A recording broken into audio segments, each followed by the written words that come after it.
work has taken place overnight. A 19-year-old charity volunteer from Hertfordshire has drowned while swimming off the coast of South Africa. Alice Barnett from Tring died with a 21-year-old colleague. The pair were finishing a 10-week placement in the Port Elizabeth area. Alice was a former pupil at Sir Henry Floyd Grammar School in Aylesbury.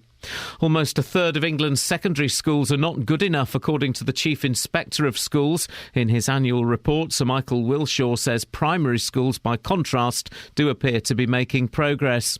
A firefighter from Bletchley who was sacked for going on strike has spoken out for the first time. Buckinghamshire Fire Service had questioned the legality of the strike and dismissed Ricky Matthews when he decided to take part. Yesterday, more than 3,000 firefighters took part in a protest in Aylesbury. The Fire Brigade's union says it will take legal action. Mr Matthews says he just wants his job back. There was no disciplinary investigation, there was no disciplinary hearing.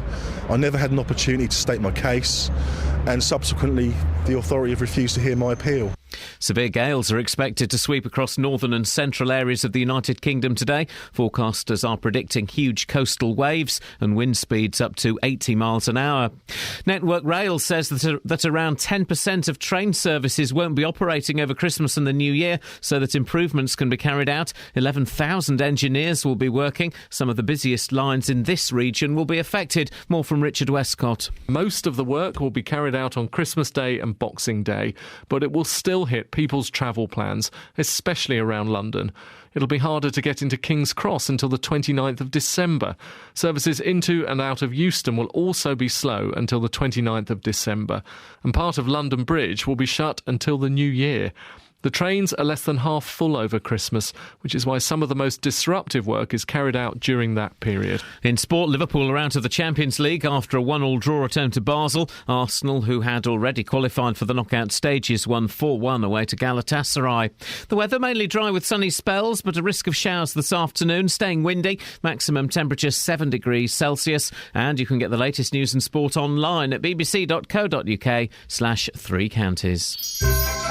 Opening the doors on the biggest advent calendar in beds, hearts and bucks. Who's it going to be? See who's behind Is it me? door number 10. Is it me?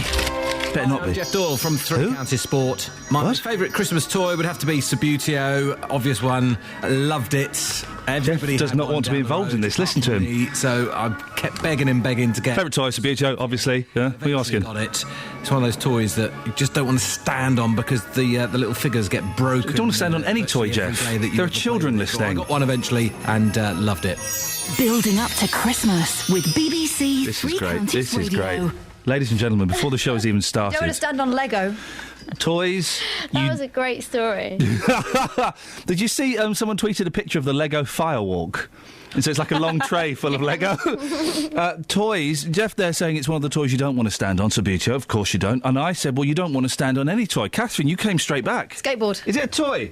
Yeah. Yeah, it is. And I'm saying this to all the men, I'm going to say young men over the age of 14 who still think it's acceptable. It isn't. It's a toy. Buy yourself a belt, pull your trousers up and get a job. Do you remember in Neighbours when Scott went to his exam on his skateboard? Yes, I and do. his job as a journalist on his skateboard? Yeah. No. Okay.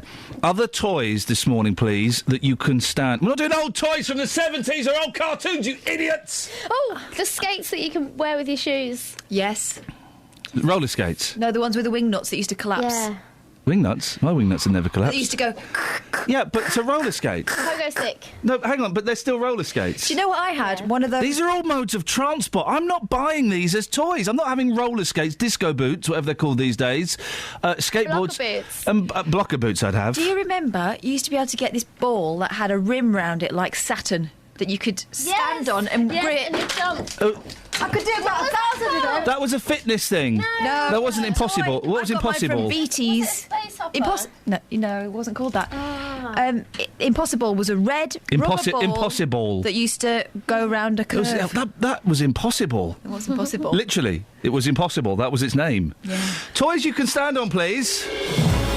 What was that bouncy thing called? Wasn't it called Rings of Saturn or something? No, I can't remember. It was good though. You're getting close to old toys, girls. I We're getting bounced on close. mine till the rim popped off. Ladies and gentlemen, thank you very much indeed. I did a similar thing as a young man. Coming up this morning, blushing brides, dodgy tats, flying phlegm, and toys you can stand on. That sounds like a show, doesn't it? Show, man. 08459 455 555. Across beds, hearts and bucks. This is BBC Three Counties Radio.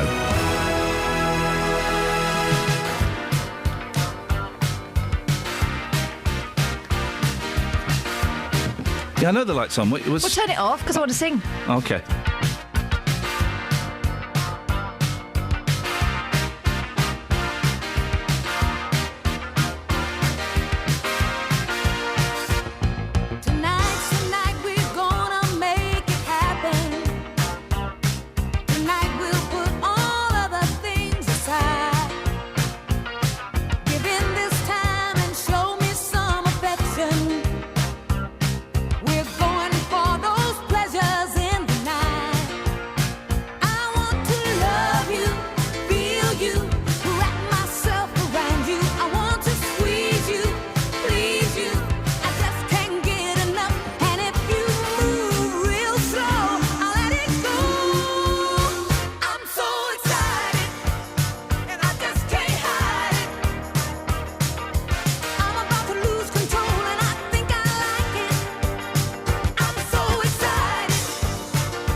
Morning, guys.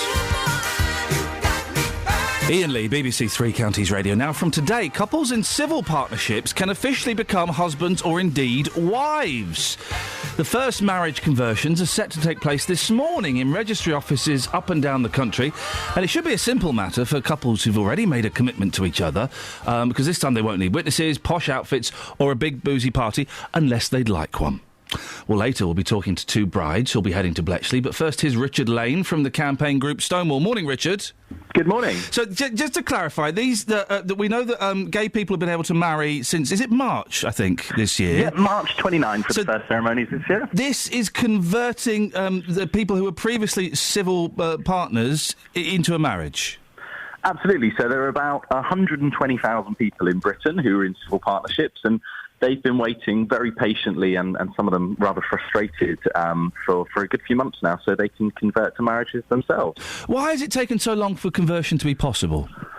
Well, it's not really been a conspiracy. It's more been that the mechanism for converting one legal relationship into another is entirely new, and it's been a bit complicated to get set up, but that's all done and dusted now. And for those who don't understand, explain the difference between being a civil partner and being a husband and husband or wife and wife.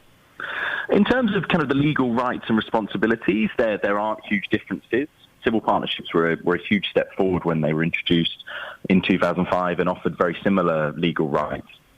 It's just that for many people, they want to be married. They want to have their relationship recognised in exactly the same way as their heterosexual friends and families, and they can now do that. Well, of course, Richard, as you know, that all heterosexual marriages have been demeaned by gays being able to marry since March. That was the argument, wasn't it? I've not noticed any shift in my marital status. That was certainly the argument. I've certainly not noticed the sky falling in or anything like that since then. I've just seen lots of happy couples celebrating their love with their families and friends. We did have the floods, though, Richard. We did. Apparently that was your fault as well. We can only apologise. The thing, I don't, and there will be people who will phone up this morning who think this is disgusting or this is immoral or that it does demean their marriage. I can't understand why anybody would object to two people who are in love going and standing in front of their God or in front of a registry office or in front of all of their friends and kind of, making it permanent. I don't understand why anyone would have an issue with that. No, nor do I. And I think if we look around the world, we have lots of problems. And the fact that two people love each other and want to commit their lives to another doesn't strike me as one of those issues. That seems like something that we should be celebrating and encouraging. Do we know how many people have signed up for the conversions today? Do we have any figures on that?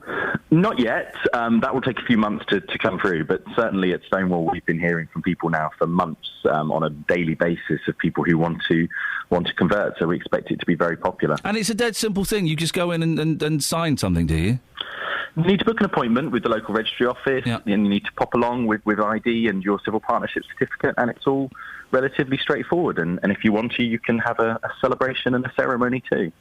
Richard, it's good to talk to you. It's a fantastic day, although I'm sure we're going to get lots of people phoning up completely disagreeing with that. But thank you very much for your time, Richard. Thank you. There we go, Richard Lane from Stonewall. I don't get, and there will, and you may be against this. There will be people listening who think, oh, flippin' heck. What more do the gays want? What more do they want? Are there, though, really? I mean, it's 2014. Do we find people on purpose? This is the conundrum I'm having as a producer this morning. We've got someone we could speak to and we know what he's going to say. Do we get him on? Because I don't think he represents a majority view anymore, does he? What time is that? 8 o'clock. Okay. So it's a gentleman from a group called Because Children Matter, which is against gay marriage. Do we have him, yes or no? Well, let's let the listeners decide whether they want to hear a negative opinion. Because I'm more interested in what the listeners think, rather than finding someone who's taken a position and we know... But there are people listening who are against this sick filth. Are there, though? Yeah. We assume that. They always phone in. I bet Stephen Dunstable is.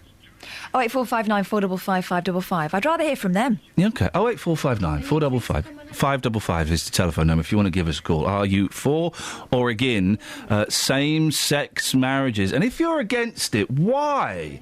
I don't buy it. I don't understand... Why? We pretty much know the Bible doesn't say you can't have it away with someone of the same sex. It doesn't say that. There's that vague line about men lying with men, but A, that doesn't talk about lesbians, and B, that's not really about being gay, is it? That's how some people have interpreted it.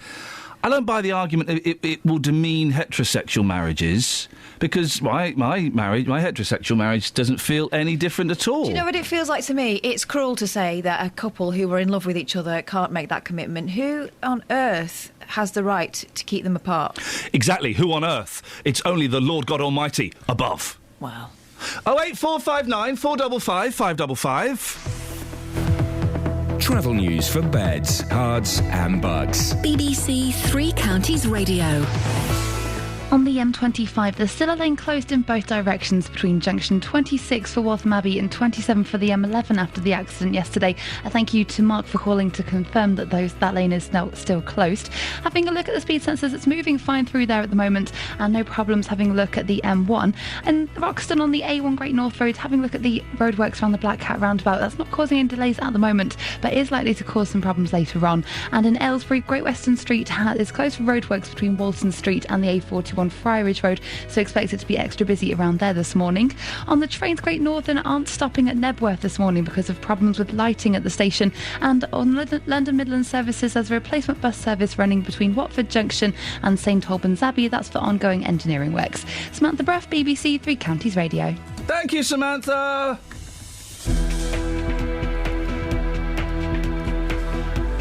Right, 6:16. It's Wednesday, the 10th. Oh, a little bit windy, Pop. Sorry, I do apologise. Of December. I'm Iain Lee, and these are your headlines on BBC Three Counties Radio. A gay couple from Milton Keynes will be among the first in the country to convert their civil partnership to marriage this morning. 2 men have been arrested on suspicion of causing death by dangerous driving following yesterday morning's fatal crash on the M25, and a 19-year-old charity volunteer from Hertfordshire has drowned while swimming off the coast of South Africa. BBC Three Counties Radio.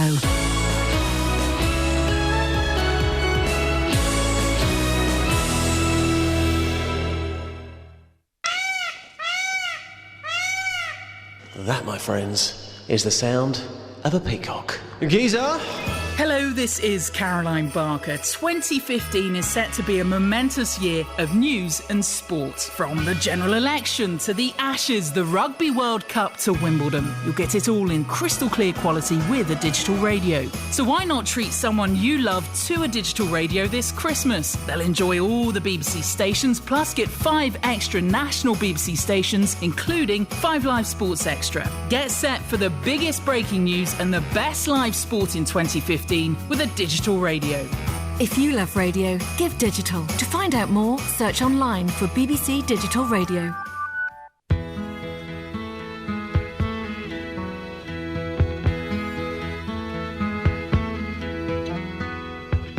Nobody can tell you there's only one song worth singing.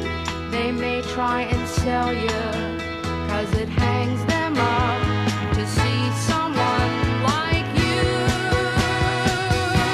But you've gotta make your own kind of music, sing your own special song, make your own kind of music, even if nobody else sings along.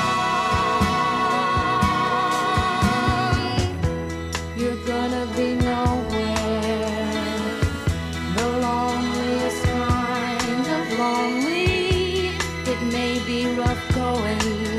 Just to do your things, the hardest thing to do. But you've gotta make your own kind of music, sing your own special song, make your own kind of music, even if nobody else sings along.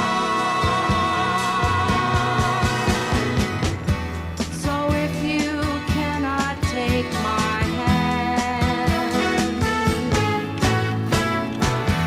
and if you must be going, I will understand.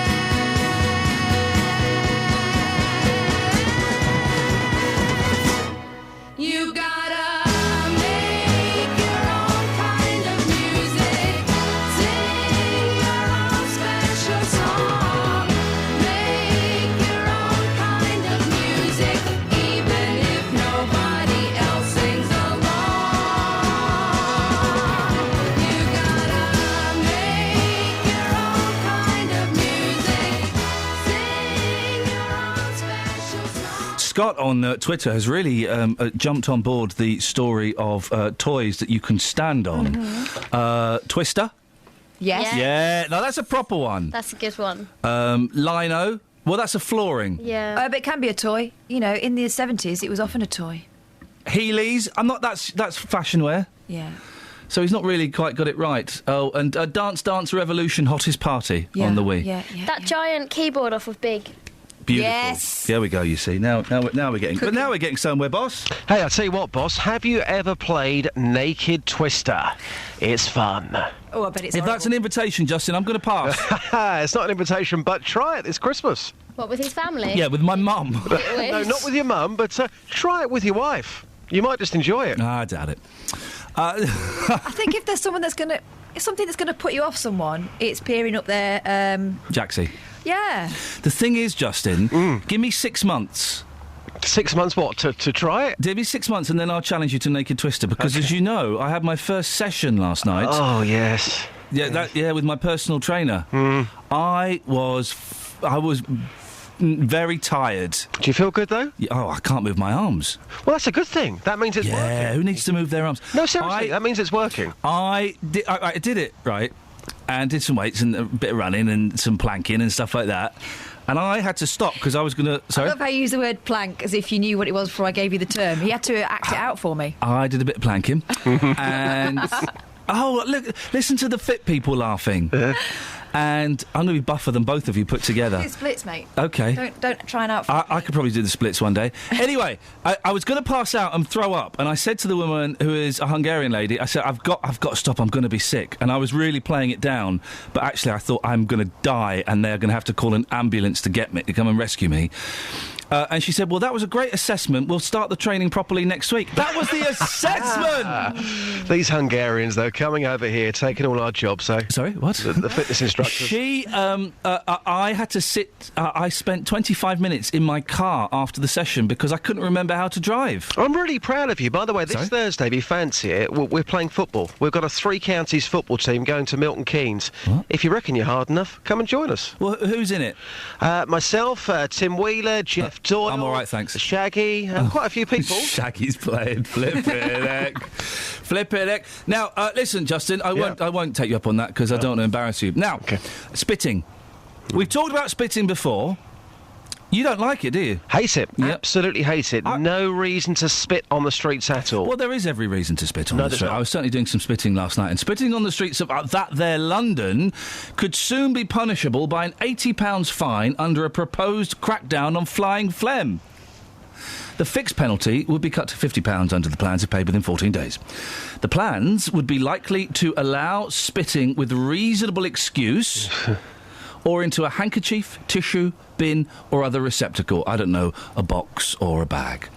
Spittoon. Sorry? A spittoon. We went out for a breakfast meeting yesterday. Oh, my goodness. And you saw something quite incredible, didn't you, Kath? I saw a beautiful baby being carried by her mother in one of those sort of sling things, and I was admiring the baby, and next to the mother was, I don't know, an older woman. An older, wiser woman. Let's call her the grandma. Yeah. Let's make some assumptions. And I had my eyes on the baby, and you noticed the grandma did something rather extraordinary. She flobbed out a lurgy. A loogie. I say lurgy. Do you? Yeah, why not? He probably has got the lurgy in. What would you say, Just? How can I put this, Greenie? It went quite far as well. Justin, what's happening in that there London? Well, some councils across the city are already doing this. Now it looks as if others are going to be following their example. In November last year, the Community Secretary, Eric Pickles, he approved a bylaw for Enfield Council making spitting an offence punishable by fines of up to £500. Wowzers. Also, Waltham Forest and Newham councils have already been issuing fixed penalty notices due to public demand because people hate this. OK, so those places are on the fringes of London. What happens now? Well, London now the big talking point. Town halls are expected at a meeting this Thursday to agree to the level of penalty across the capital. You mentioned that in your intro there. Thank you, yes. £80 fines, reduced to 50 if they're paid within 14 days. So this meeting later in the week follows a public consultation. A spokesman for London Council said that overwhelmingly people are in favour of a fixed penalty for spitting on the streets. I don't think they are. Sorry? I don't think they are, Justin. And I'd like you to put this to the test this morning. But I think this is, I think this is... Come on, it's disgusting. I don't want to say nanny state, because that's lazy. But it's disgusting. It's not that disgusting, mate. There are worse things going on. Like what? Like what? Like your government torturing people. OK. I've got to say, on the street, am I? There seems to be a particular problem with it, I've noticed, in Luton. I was walking down the street in Luton with my little girl, who was 3 and adorable the other day. We're walking along. A guy draws parallel with us coming from the opposite direction and copped a loogie right in front of my foot. Disgusting. That seems to me. That to me is an aggressive thing to do. Let's get. There's an elephant in the room. I'm going to jump on it and ride it around the room as quickly as I can. I'll get off. Sorry, I thought you were an elephant. I suggest that this is partly cultural. There seem to be people from various cultures. I'm going to say African and Pakistani. Well, the guy that did one near my boot the other day was white British. Well, mate, you don't know that just by looking at him. I do. I could hear him talking. You don't know that just by listening to He him. broke off from chatting to his mate to almost soil my rather expensive boot. It's Africans, Pakistanis, and common white people. But can I just say, why do you think this is acceptable? You haven't given me a reason yet. Well, I do it.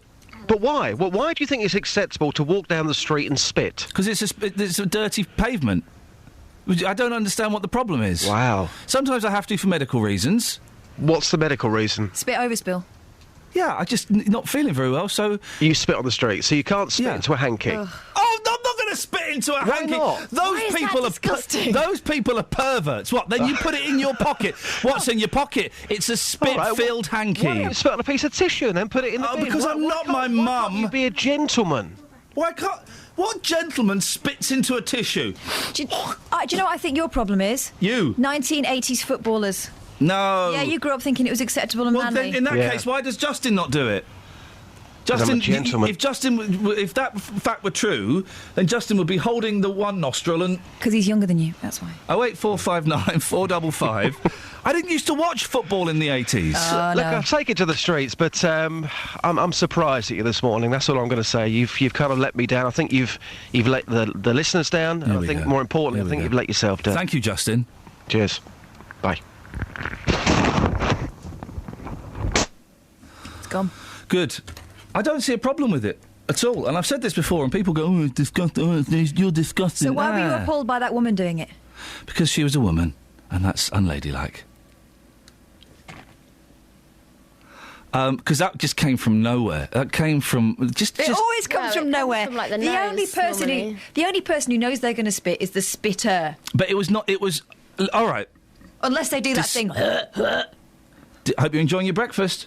Discretion is the key here. I don't do it in a crowded shopping area. I don't do it in the middle of the library. And you don't wait until someone is almost parallel with you on the street. I would do, it's a very private thing. I usually use the car park here. Got a spitter.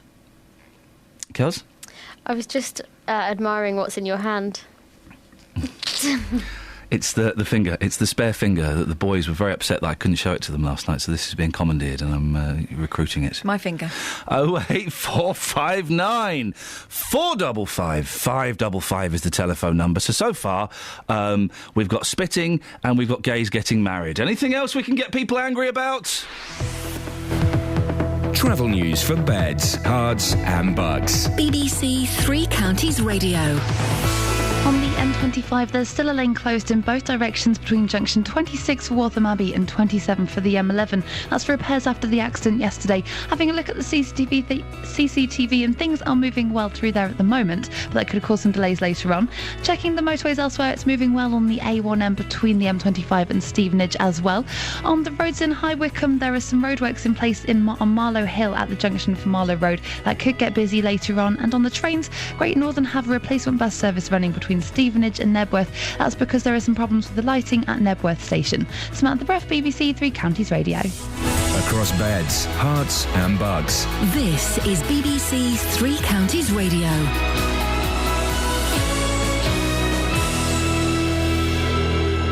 It's 6:30. I'm Simon Oxley. A Milton Keynes couple are among the first in the country to convert their civil partnership to marriage. Becky and Alex Streak will tie the knot at the registry office in Bletchley this morning. Two men have been arrested on suspicion of causing death by dangerous driving following yesterday morning's fatal crash on the M25 on the Hertfordshire-Essex border.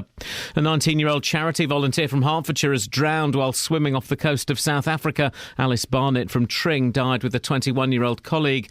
And almost a third of England's secondary schools are not good enough, according to the Chief Inspector of Schools. In his annual report, Sir Michael Wilshaw says primary schools, by contrast, do appear to be making progress. Three Counties Sports. BBC Three Counties Radio. Liverpool are out of the Champions League after a 1-1 draw return to Basel, so Brendan Rodgers' side go into the Europa League. We're obviously disappointed to go out. I think that we'd earned the right to be in it this year after a wonderful season last year. Probably over the course of the games we weren't good enough, didn't collect enough points and ultimately went out. But as I said, it's been a real good learning experience for us, and it's certainly we're going to fight as hard as we possibly can to ensure it's not another 5 years. Arsenal, who had already qualified for the knockout stages, won 4-1 away to Galatasaray. Here's manager Arsene Wenger. We gave a strong response from the start on, and we looked dangerous every time we won the ball back, and we had good penetration, we could score good goals, and until half-time I feel we had a very strong performance. Tonight, Manchester City aim to win away to Roma to progress, although much depends on how CSKA Moscow fare away to Bayern Munich. Chelsea, who are already through, host Sporting Lisbon. In Conference South, Hemel Hempstead beat Staines 5-1. Bishop Stortford lost 3-2 at Bromley. In the Southern League Premier, Chesham won 3-1 at Biggleswade. Burnham lost 2-1 at Histon. In the FA Youth Cup, Stevenage lost 2-1 to Everton after extra time at the Lamex Stadium. England's cricketers play their fifth one-day international in Sri Lanka, trailing 3-1 in the 7-match series. Play starts at 9 o'clock this morning, our time. And Australia captain Michael Clarke has completed a century on day 2 of the test against India, a week after his emotional speech at the funeral of teammate Phil Hughes. BBC Three Counties News and Sport. The next full bulletin is at 7. If you hear a whisper, give us a shout. Iain Lee. BBC Three Counties Radio.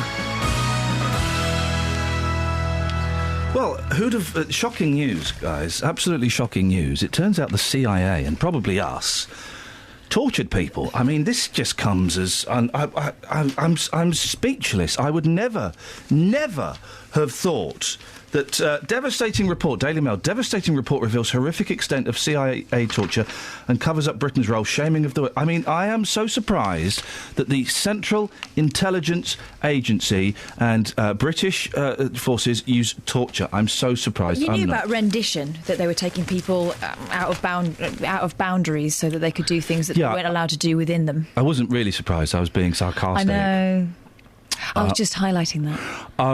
No one can be surprised by this. I mean, I don't approve of it. There's never an excuse for torture, ever an excuse for torture. But I read that report and think, and I bet there's far worse that we'll find out about in about 20 years' time. I bet our government have. Well, I'm sure our government have tortured people, have murdered people, have sexually abused people to get information, to get control and power. Of course they have. But didn't Bush talk about, after post 9/11, finding these people by any means necessary? Yeah. We all think that torture's all right because of 24.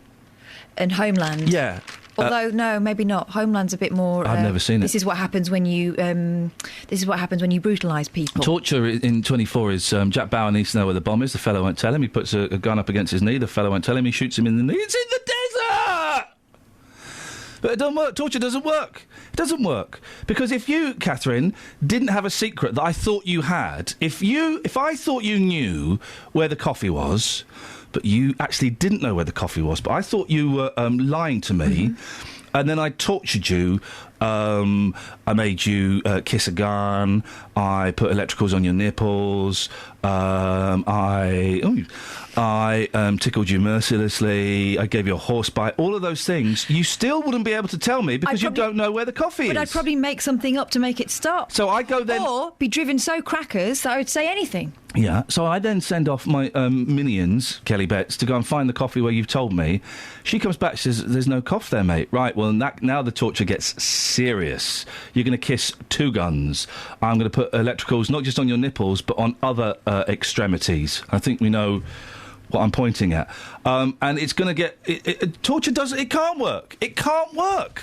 And what a surprise we've been doing it. Thanks, guys. Sure there'll be more talk about that later on in the day throughout the station. I'm sure they will. Is there ever an excuse for torture? No. Next! But then some people will say, these are the techniques. When you're working against someone who is brutal and has no rules, then maybe you should be brutal and have no rules. But that means we were better than that. But you torture innocent people will be tortured. It doesn't matter if it saved a life. Well, how many lives has torture saved? We will never know because they will never tell us. So it could be zero. Don't work. 08 459 455 555. Speaking of torture. Steve Brookstein. Oh, dear. I know. I feel sorry for this guy because he is... I do, but he needs to pipe down. Steve Brookstein, he won the X Factor series 10 years ago.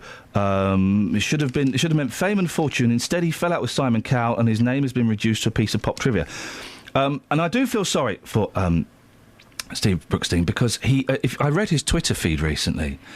And he is such a bitter man. He's twisted by bitterness. But he was one of the first people to go through the process, and so it was a surprise to him that he was chewed up and spat out, wasn't it? Yeah. And he's still reeling from that in a less than gracious way. Yeah, exactly. And he needs... Listen, man, this is going to make you ill, Steve. This will make you ill. You can't carry this much bitterness and resentment around. You had a fair crack of the whip, and you had a little bit of fun. You had a record deal for 9 months, and now you probably still make an all right living singing in restaurants and at charity events and on cruises, it says here. And he tours with a theatre company and sings on a ferry. Just let it go. Let it go. It's not going to do him any good. Although I will read his book when it comes out, but when it's in the library, I'm not going to pay for it. No. But he claims that he was stitched up. He claims here that Sunita let him touch her boobies. What? He recalled Simon just sat there smoking. Jackie St Clair opened her long coat. That left just a little thong and high heels. It was impossible to avoid her breasts. Then Sunita followed behind. Brookstein added, both had me up against the dressing room door. Sunita undid her top and they began to touch me. Simon just sat there, beaming. Don't believe that happened. But I feel sorry for Steve Brookstein. Let it go, guy. Let it go. Thanks, Kels. Welcome. I tortured Catherine with electricals on her nipples. Well, only in theory. And I know where the coffee is. It's upstairs. In the drawer? Yeah. Yeah. Perfect. Oh, did you know? Yeah. Oh, sorry, Kath. That was a complete waste of electricity. You owe me 48 pence. It was supposed to provide the perfect festive romantic moment. A drone carrying mistletoe. Oh, yeah. I can't think of anything more festive. Beautiful. That would get diners at TGI Fridays to kiss and then film from above. But the restaurant's plan to lure in festive customers went horribly wrong after one of the craft smashed into a woman's face at a launch event in New York, slicing through her nose. Oh, like that fella's granddad when he was a Bevan boy. Merry Christmas. The craft's blades also left Georgine Benvenuto with a cut lip as she sat. I think she's probably less worried about the lip than the nose. I bet her boyfriend was worried about the lip. After the crash, pilot David Quiones blamed the diner for the accident, saying she flinched when he tried to land the craft on her hand. I wonder why. Yeah. Your fault. When did they stop being remote control helicopters and become drones? They used to be remote controlled helicopters. Yeah. Some of them are flying too close to planes, aren't they? Yeah, well, Pack that in. apparently so. I You don't know, pack know. that in. Speaking of planes, Yeah, go on. passengers have named Ryanair as the most unfriendly airline to deal with when making a complaint. Next, you'll be saying that our government have been involved in torture. The Irish company failed to resolve grievances amicably, topping a list that put British Airways in 6th place. Travellers criticised Ryanair for settling complaints out of court to avoid a judgment going against it and denying passengers meals and drinks during delays. Peter's in Walmer Green. Morning, Peter. Peter in Wolverton. Sorry, I thought we had the other... Good morning, Peter. Oh, good morning. I confused you with a grumpy old so-and-so, when au contraire, you are the opposite. He's very zen. It's Zen Peter. Zen Peter. What you got for us?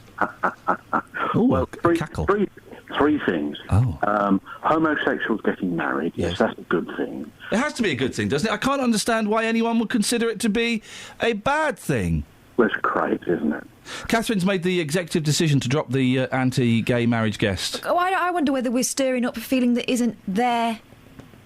You know, I just wonder. Yeah. How many Christians take that hard line? Not many. Well, they don't take the hard line, that's the thing. Well, I'm not a Christian, so I still believe that's the case. I'd rather hear from real people if they have an objection to it. Whoa. Christians are real people. No, but he's an extreme version of. Yeah, but he's still a real person. Yeah. Oh, lummy. Oh, lummy! No, but we've gone out on purpose for a row and I feel uncomfortable with it. OK, Peter, that was number one. Number two? Great Britain has a first, because on this day in 1864... On this day? The first set of traffic lights in the world were installed up and running outside the Houses of Parliament. In your face! In what year? 1864. Shut up, Peter. You're talking out your backside, mate. Oh, no, I'm not. What was it? A man with a candle? I haven't the foggiest idea. Well, there weren't any vehicles. Oh, yes, there were. Horses can't read traffic lights. They're colourblind. It was all done for the MPs because of their... MPs can't read traffic lights. They're colourblind. And number three, Peter? Number three, well, I'm afraid I'm going to have to reduce my joviality to, I can't believe that you would be expectorating in the street. Who have you been talking to? Oh, you mean spitting? Yes. I don't see the problem with it. People smoke in the street, people swear in the street. A little spitty spit here and there does nobody any harm. Smoking and swearing in the street is still awful. Are you going to go around, Peter? Is your objection that you go around licking the pavement and you're worried you might catch my diseases? No, it's on the feet, isn't it? It's on the boot. Look at the chewing gum that's left laying around. I'm not spitting chewing gum out. I'm spitting good biodegradable human waste. Oh, no. Peter, thank you very much indeed.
Than spitting in the street. I hate houses that have dared to invade my eyeballs with their Christmas lights outside.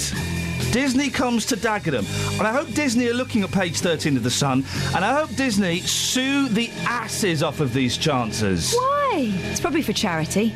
Yeah, so what? Let it glow. Are they going to do a drum? No. They should have done Fade. a drum. A little rattle. Family turns terrace into Frozen Kingdom. No, they don't. Charity fundraisers. Anyone can be a charity fundraiser, even you, Kelly. That's the great thing about it. Yeah. Have turned a row of council houses into a spectacular tribute to Disney's Frozen. 3 generations of the McNabb family spent 5 hours each evening for a month transforming their home and got the OK from neighbours to extend lights all along the terrace. It looks disgusting. Let me have a look. And then they've just gone and put like the Frozen poster at the end of it. It looks bloody awful. I think it's all right. As yeah, because you're common. Yeah, so what's your beef? It's common and it's horrible. No, it's not. It's mostly quite tasteful. Oh. They haven't got any inflatable Santas. They haven't got any Santas hanging out of the window or Homer Simpson Santas. I mean, it's all quite... Basically, it's just plain white lights for the most part. If you're going to do it like that. I don't mind. I hope Disney, their lawyers, are warming up their fax machines now, ready to fire off dozens of missives in their General D. Mickey Mouse has not got time for this. This Mate, is small fry. Disney are the most litigious company in the world after the Olympics. Seriously, Disney will pwn those guys. And if they don't, there is no justice in the world. Am I right? I'm not wrong. Travel news for beds, cards and bugs. BBC Three Counties Radio. It's starting to get busy on the M25. There's a lane closed in both directions between junction 26 for Waltham Abbey and 27 for the M11. That's for repairs after the accident yesterday. And it's also starting to look very slow between junction 21 for the M1 and 20 for Kings Langley as well. On the M1 southbound, it's building up now between the M1 junction 10 for the Luton Airport Spur Road and 9 for Redbourne. Having a look elsewhere in Milton Keynes on the A421 Standing Way, there's roadworks in place around the Kingston roundabout, so expect delays there at the moment this morning. On the trains, Great Northern have a replacement bus service running between Nebworth and Stevenage. That's because of problems with the lighting at Nebworth station. Samantha Breath, BBC Three Counties Radio. Thank you, Samantha.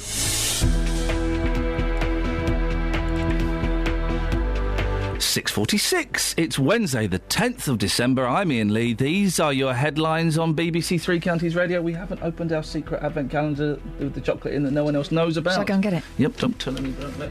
Nothing. Sorry, Kelly? I had one. Nothing sign up. What? Kath let me in. Oh, you're joking. That's our private advent calendar. No, I had number 8. Did you give her one, Kath? Yeah, she did. Oh, and it was good. Flipping, eh? Anyone would think that Christmas was about sharing and stuff. A gay couple from Milton Keynes will be among the first in the country to convert their civil partnership to marriage this morning. 2 men have been arrested on suspicion of causing death by dangerous driving following yesterday morning's fatal crash on the M25, and a 19-year-old charity volunteer from Hertfordshire has drowned while swimming off the coast of South Africa. Here's Georgina with the weather. Beds, Herts and Bucks weather. BBC Three Counties Radio. Good morning. Well, after a wet and windy night last night, we've got a much better day ahead of us. A few initial showers, but once they clear, it should be mainly dry and lots of sparkling blue skies today. So plenty of sunshine, particularly this morning. It's going to be pretty breezy, though, with gusts of 30 to 35 miles per hour. That's a west to southwesterly direction. We've got highs of 7 degrees Celsius. A few showers around tonight, but some clear spells too. It looks like we'll be frost-free once more, though, with lows of 3 degrees. And tomorrow, a few heavy showers, brighter spells too for some of us, but then rain comes in from the west in the afternoon, and that's going to have some heavier bouts within it. Now, the wind's going to be increasing through tomorrow. We've got highs of 8 degrees Celsius, and Thursday night into Friday morning is probably when we're going to see the worst of this week's weather. So there is an early yellow warning in place for the wind from midnight on Thursday through till midday on Friday. We are expecting gusts of up to 50 miles per hour, and along with the rain, it's going to be a bit of a grotty commute on Friday morning by the looks of things at the moment. It does clear by the afternoon, though, and the winds start to drop just in time for the weekend. A frosty start to Saturday, clear and chilly, but some sunshine around, and then increasing cloud and shower activity on Sunday. That's your latest forecast. Every weekday morning, You can book your place on the show now. Jonathan Vernon Smith Come on and get some help, get some assistance. tackling your consumer problems. They couldn't trace an account in any of the names or any of the addresses that were given. For it to be running for 6 weeks and then for them to cut it all off again just doesn't make any sense. The JVS show fights for your rights. He came to me and asked if I could go and have a word with said bank. I had an email from the bank to say that you've been in touch with them, and the senior customs relations manager was most apologetic. Thankfully, you managed to get your money back. Yep, but that was due to, obviously, your station itself. The JVS show, weekdays from 9 on BBC Three Counties Radio. Kath, we've got Peter and Walmer Green on next. Do you want to talk to him, Excellent. or should we just play a record and pretend he never called in? Let's talk to Peter. Let's talk to Peter. Good morning, Peter. What would you like to have a whinge about this morning? I was just going to talk about what you were saying about spitting. Yes, they're banning it. There was a law already. There is a law already that against spitting. No, there isn't. Which was introduced. Yes, there is. No, there isn't. It was introduced to prevent the spread of TB. There's not a law against it. Oh, well, there used to be a penalty then. No, there didn't. Yes, there did. No, there didn't. Oh, yes, it did. Oh, no, there didn't, Peter. And it reduced TB down to practically zero until it was reintroduced. And that was a silly mistake, wasn't it, reintroducing it? Yeah. No, there wasn't a law. There was a campaign to stop people spitting because of TB, but there was not a law. Well, there was notices saying £5 fine for spitting in the street. Well, Yeah, hesitate. You hesitate. I'm hesitating to call you a liar. No, there was notices saying £5 fine for spitting in the street. I guarantee that. Well, how are you going to prove that? I don't know. Let other older people maybe tell you. Don't encourage more older people to call in. We're hoping that you'll stop they've got listening. a lot more intelligence, you know. Sorry? They've got a lot more worldly experience, you know. They've forgotten more things than I will ever know. Absolutely. Come on, Peter, you like a good spit in the street. Definitely not. Oh, mate, really? Definitely not. Why? That's obnoxious. And not only that, but when you talk about chewing gum, there's also the germs from where they've been chewing it in the chewing gum. Sorry? When we talk about chewing gum as well... Who? Everybody talking about it on the pavements everywhere. When you spit that out, you've got germs from your mouth in that chewing gum as well. How come all the pigeons haven't got a disease then? Oh, hang on. They have. They don't eat chewing gum. They'll eat anything. A pigeon will eat anything. Mind you, they are diseased. Yeah, that's your dead right. I don't agree with spitting out chewing gum. I think that's disgusting. Do you know what else? There's no need to spit out chewing gum. It's not true that it sticks to your ribs. No. You just pass it like anything else. Although I did I did have a cousin who had to have a tiny apple tree removed from their gut. Shut up. True story. Oh. True story, Peter. Had to have a tiny apple tree removed from their gut because they've been swallowing apple pips. I don't know about that. I suppose it could be possible. Well, it happened. It happened to my cousin. The pips are alive anyway. Yeah, exactly. Hetty also swallowed quite a lot of soil and fertiliser. No, because it stuck in his gut. His gut is a fertile ground. It's full of bacteria that help things grow. Duh. Everyone knows that. Well, you've got to remember, even when you get dirty hands and everything else, if you go up living in them sort of conditions where your hands are dirty and that sort of thing, you do get a lot of immunity, actually. I saw a documentary on the body recently, Peter. Yeah. And it is possible for things to not only grow in the body, but to thrive. Yeah, my mum used to always find potatoes in my ears. Yeah, exactly. What? It was a documentary, and maybe you've seen it, Peter, called Inner Space. No. It's really good. They shrink a military scientist. Oh, goodness gracious me. You're talking science fiction now. Oh, maybe I am.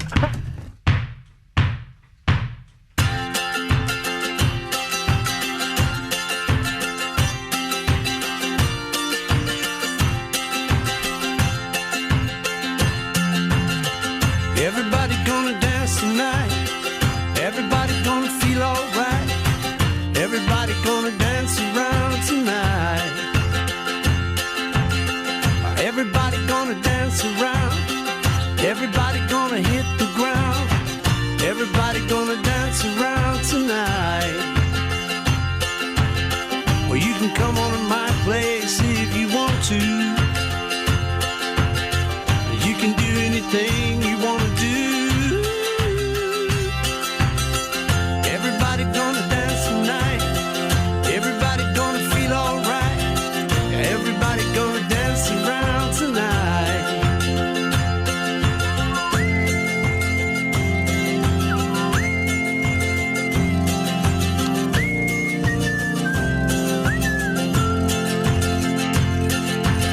Well, you can come on to my place if you want to. You can do anything you want to do. Everybody's gonna stamp the feet. Everybody's gonna feel the beat. Everybody's gonna dance around tonight.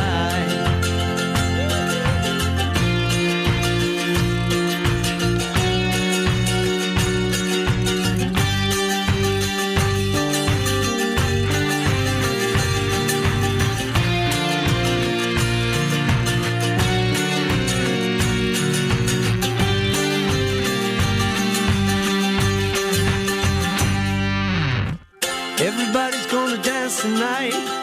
Everybody's gonna feel alright. Everybody's gonna dance around tonight.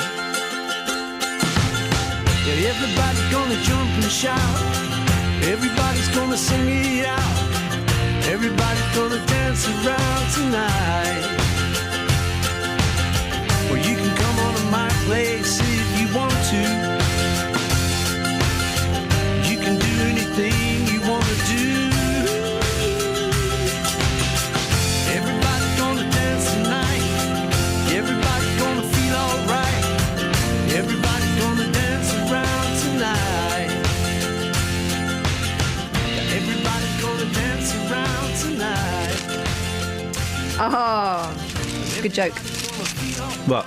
I don't know what it's got to do with Christmas. Is there a joke in there? Yeah. Where? How do witch it? On the, Are there a joke? We've been over the advent calendar now for nearly. 10 days. Does Justin know about the advent calendar? The advent calendar? No. Shh, nothing. What advent calendar? Nothing. Sign up. What? Nothing. Sign up. Boss? So, but it turns out this advent calendar we haven't got has got jokes in. How do witches tell the time? Don't tell me. It's not even a joke. To wit, to woo. No. No. How do witches tell the time? Clock with their watches. With a witch watch. I don't think that's Hey! the sort of thing my kids would make up. Yeah. Come on. Yeah, I had number 9 today. If we had an advent calendar, who hides in the bakery at Christmas? Go on. Perverts. No. No. That's not it. Deviants. No. A mince spy. Oh. Wow. Who's got today's number 10? That was number 10, the witch Number watch. 10 was a witch watch, and I don't really get that. Why did the golfer wear an extra pair of trousers? Casey got a hole in one. Yeah. Casey pooed himself out of nerves. It was a big game. He was playing against Rory McIlroy. What do you I get? don't know any golf player. Thanks, man. What do you get if you eat Christmas decorations? Upset Tinselitis. stomach. What? Tinselitis. That's not a disease. It isn't. It's an inflammation, isn't it? Something. What did baby corn say to mummy corn? Feed me now. No. Where's popcorn? Oh, has their dad left? That's a sad story. Yeah. Gosh. What have we got Dealey for? Spitting.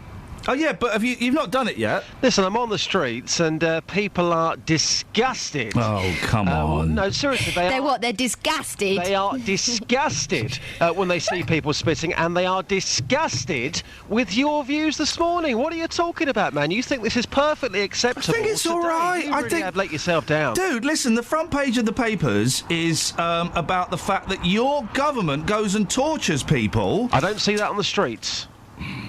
We're talking about the streets this morning, what people can see. Yeah, stop comparing apples with tangerines. Justin, you'll go and speak to people. Go and speak to the not quite so common man, and you'll find that my opinion is. Okay, listen, I'm going to try for you. Thank you. I'll do my very best, of course, as you know. I'm a very impartial BBC reporter. You're disgusted, aren't you? Yes, that no, report to come just on say at 7:30. Just say it. You're disgusted, aren't you? No, I'm not. I think I'm disgusted. Would you please leave me alone? Thank you, Just. Yeah, cheers, boss. Ta-ta. Disgusted. Didn't get time to talk about the sexy school that's teaching women how to be sexy. Can't learn it from a book, can you? No, it's a school. Yes, you can't learn it from a book. No, you learn it in a school. Can't learn it in a lesson. Travel news for beds, cards and bugs. BBC Three Counties Radio. On the M25, there's a lane closed in both directions between junction 26 for Waltham Abbey and 27 for the M11. That's for repairs after the accident there yesterday, and it's starting to get very busy there as well this morning. The speed sensor is also showing that things are moving very slowly anti-clockwise on the M25 between junction 21 for the M1 and 20 for Kings Langley. On the M1 southbound, it's very busy between junction 10 for the Luton Airport Spur Road and 9 for Redbourne, and it's also looking very slow on the A5 southbound from Lynch Hill approaching junction 9 for Redbourne towards the M1. In Biddenham, there's a lane closed on the A428 for roadworks at the Branston Way. That could put extra pressure on the normal rush hour traffic in and out of Bedford. And on the trains, Great Northern have a replacement bus service running between Stevenage and Nebworth. That's because there are some problems with the lighting at Nebworth Station. Samantha Braff, BBC Three Counties Radio. Thank you very much. So, spitting in the street, Steve Brookstein, gays getting married. It sounds like an action-packed local radio phoning show, doesn't it? Local and vocal across beds, hearts and bucks. This is BBC Three Counties Radio.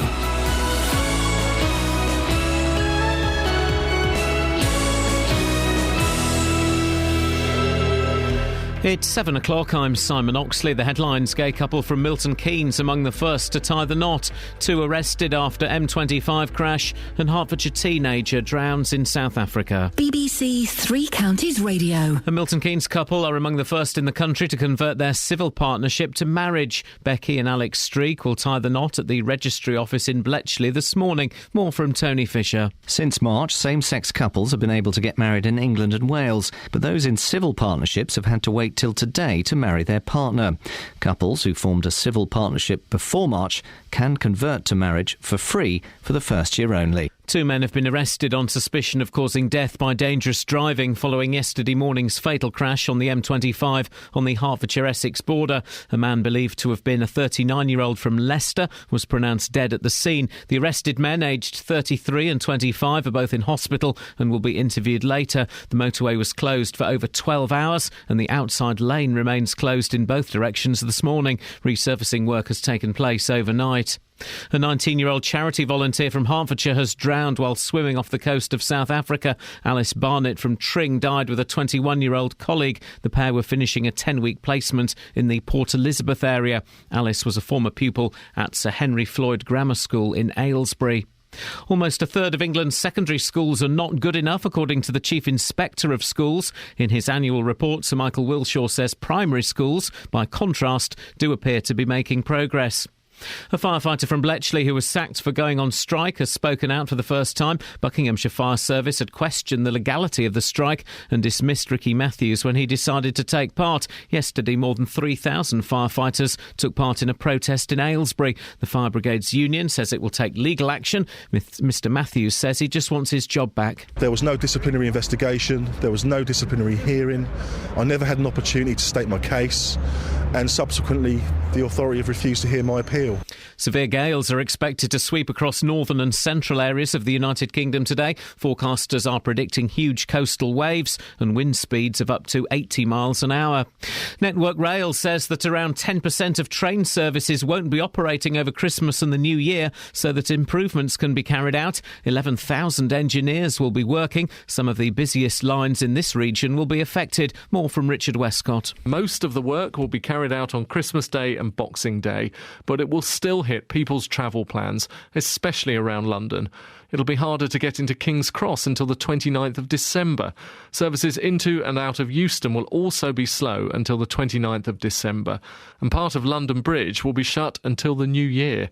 The trains are less than half full over Christmas, which is why some of the most disruptive work is carried out during that period. In sport, Liverpool are out of the Champions League after a 1-1 draw at home to Basel. Arsenal, who had already qualified for the knockout stages, won 4-1 away to Galatasaray. The weather mainly dry with sunny spells, but a risk of showers this afternoon. Staying windy, a maximum temperature 7 degrees Celsius. And you can get the latest news and sport online at bbc.co.uk/Three Counties. Today on BBC Three Counties Radio. From 9. The JVS Show. With your views, your stories and your consumer problems. From 12. Nick Coffer. Physiotherapist Richard Evans here to help ease your aches and pains, and I'll be speaking to Nils Lofgren, guitarist from Bruce Springsteen's legendary E Street Band. From 3. Roberto Peroni. I'm here to bring you the latest travel and news as well as the family and lifestyle panel. From 7. Mark Forrest. Find out what's been going on across the whole country all day. Today on BBC Three Counties Radio.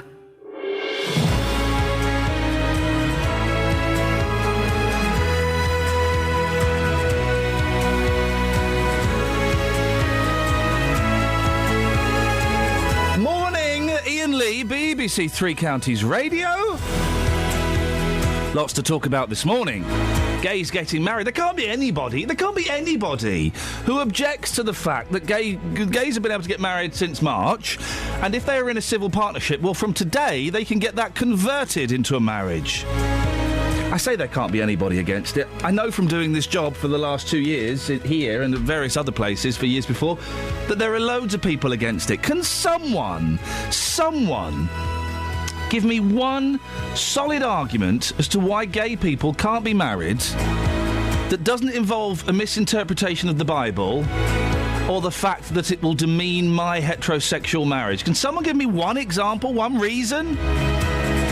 Because I've never heard one. 08459 455 555. Spitting in the street. Oh, it's not that bad, is it? Is it?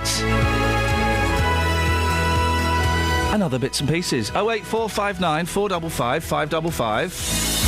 Across beds, hearts and bucks. This is BBC Three Counties Radio. Boy, oh boy, how good is it to have Paul Scoins back at work? So good. Isn't it good? Thank you, Scoinsy. He sent us through some emails of stuff that, we should have had yesterday. We didn't get, so Scoinsy, thank you.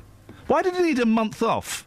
Baby, I think. Yeah, why did he need a month off? He didn't pass it. No, but I think he's jointly responsible. Yeah, he did the hard bit. So, well. Well, we were waiting for the results to come back from the lab, but Yeah. he did the hard bit. He should come back immediately. A month off for a baby it makes me want to be sick. Bone idle. Catherine, what have you got on the text? We've got here from Tony, torture. This is talking about the revelation that the CIA may have been complicit in torture. Torture is fair enough if it's done on the right person. Hang on, Simon Cowell. Oh, here we go. Do the CIA really torture? You'll be telling me next that they execute people that have confessed to alleged crime. What a wonderful world, says Tony. It's the front page of the papers. It was big news yesterday. It was on all kind of radio stations and on the big news channels, and that the CIA torture, and we were probably complicit into it. And what's the surprise? We knew that, didn't we? We knew that. There's never an excuse for torture. It doesn't work. We're also talking about something else there's no excuse for, gobbing in the street. Maff in Hanslope. I agree with JD. It makes me Maff feel... would. He's a plum. Makes me feel ill, especially the one-finger nasal shot, which another... Again, this is another allusion to another community find acceptable to do in a wash basin when next to a toilet with a supply of tissue. That's a very specific example. It is. I do think it's an ethnic thing. I do think Africans and Pakistanis. I worked in Pakistan for 3 months. Oh man, they were flobbing everywhere. Is it over culturally there. acceptable there? Yeah, completely. I mean, this was 15 years I've seen ago, white British lads doing it as well. All bodily fluids. Sorry? All bodily fluids should be kept to themselves unless someone wants it. What the hell just happened? Kelly. The thing is, though, if those lads, white English lads, I'm just not even going to dwell on that. Who would it be? No. White English lads, their mum would probably give them a clip around the ear. In Pakistan, their mum would be spitting next to them. No. Yeah, oh, yeah, totally. Well, you saw that grandmother yesterday. Keep it in. This is the thing. We saw a woman spit in the street yesterday, which is why this is raised our hackles. Although you think it's all right for blokes to do it. I think it's all right for anyone to do it. Women. I think it's disgusting. I don't think no, but Catherine, please, you're putting words in my mouth. I don't think it's all right. I think it's all right for anyone to do it, as long as they do it discreetly. That woman wasn't discreet. Some of that could have, if there had been a strong wind, that would have blown back into the baby's mouth. Oh, gosh. Mark says the next fine will be letting off in the low emission zone. Okay, I think we've done that. I think we've done this one for now. If you want to send us a text, 81333, put 3CR on the beginning. Thank you very much indeed. Across beds, hearts and bucks. This is Iain Lee. BBC Three Counties Radio. A Milton Keynes couple will be among the first in the country to convert their civil partnership to a marriage this morning. Becky and Alex Streak will tie the knot at the registry office in Bletchley. Well, since March, same-sex couples have been able to get married in England and Wales, but civil partners have had to wait till today to become husbands or wives. Well, Becky joins now. Morning, Becky. Morning, how are you? How dare you demean my heterosexual marriage by getting married, you lesbians? How dare you? I know, I can't help it, sorry. Have you had any kind of criticism about this? Have people, I mean, I'm sure your friends are all for it, of course, but has anybody been vaguely negative about you getting married? No, not really. We've got a really supportive family and friend base, so it's never really been an issue. Both of us come from quite large families, so no one's really ever sort of said anything. I think in this day and age, I think it's people just take it for what it is now. You say that, Becky. We'll get phone calls. I know we will. How long have you and Alex? First of all, how long have you and Alex been together? Nearly 6 years. Okay, and when did you become civil partners? 2.5 years ago. So for us, our wedding day will always be sort of the 18th of August. You got 2 wedding days now, though. You got 2 days you can don't celebrate. say that. She said that. It's a great idea. Come on, it's the presents, No, it costs the me romance. lots of money. No. Civil partnership is such a. I think it's such an ugly term. Being so being do I. wife and wife or being married is kind of much nicer. So when did you decide that you were going to get married? You were going to convert it to a marriage? It's always been there. It's always been, I asked Alex to marry me, and then obviously we had to go down a civil partner route. But it was always as soon as we could, we would. It's just basically that we just want the same as everybody else. We're the same as everybody else. We have the same relationship. We have our ups, we have our downs. We do the washing up. There's nothing exciting about any of it. And what's happening today? What's the plan for today? It's just really quiet today. We're going to go down, do our bits and bobs, whatever it is that we need to do down there. Listen, but Becky, why am I not speaking to Alex, who's obviously the romantic in this couple? No, we'll go down there and do our bits and bobs. Yeah. She's shy. Oh, bless her. So do you just go down? What, you take a few friends and go and sign the registry book or something? Is that how it works? No, we're not taking anybody, just ourselves this time, because obviously our civil partnership, when we did that, it was massive. There was, we had loads of people everywhere, and so for us, it's just something, for us, and we're just going to go out for a meal afterwards. Very, very nice. And do you feel nervous? Did you feel nervous last night? Or is it just kind of just a slightly mundane form-filling exercise? Well, I did feel a little nervous, but it's just, I think for us, I think the nerves are more that this is just the end now of the respect of we've got the same as everybody else. So, I've got lots of brothers and sisters that are married, and, I've got exactly the same now, and it's a nice feeling. Well, Becky, listen, congratulations. I was going to say wish you luck, but it sounds like it's all rather straightforward. But have a wonderful day. Thank you ever so much. Thank you very much, Becky. There we go. Now, how could anybody object to that? She sounded lovely. They've been together for ages. Yeah, yeah. They just want what everyone else has. How could anyone object to that? And I know there are people out there. There are haters who are going to hate. And they're being very quiet this morning. Come on, I'm not going to have a pop at you or anything. I'm keen to hear one good reason why gay people shouldn't get married. That isn't a misinterpretation of the Bible, and that isn't it's going to demean heterosexual marriage, because obviously it hasn't. It doesn't. It won't. It's just more. It means more people can join our gang. I don't know why you want to join the gang. It's blooming hard work. But there you go. 08459 455 555. There will be people fuming and furious that Becky and Alex dare to get converted to a marriage. Or are there? Are we just making an assumption? Man, you know that there are people out there who hate that stuff. You know there are people who hate that stuff. Let's see. OK, if no one calls in by 9 o'clock, then... We're all right with it. Then homophobia is defeated. We can move on to the next great taboo, which is spitting. Because haters going to hate that, and I don't see what your beef is with it. There's no problem. Listen, you have a little... you do it discreetly. You don't do it in front of people. You don't do it on a windy day.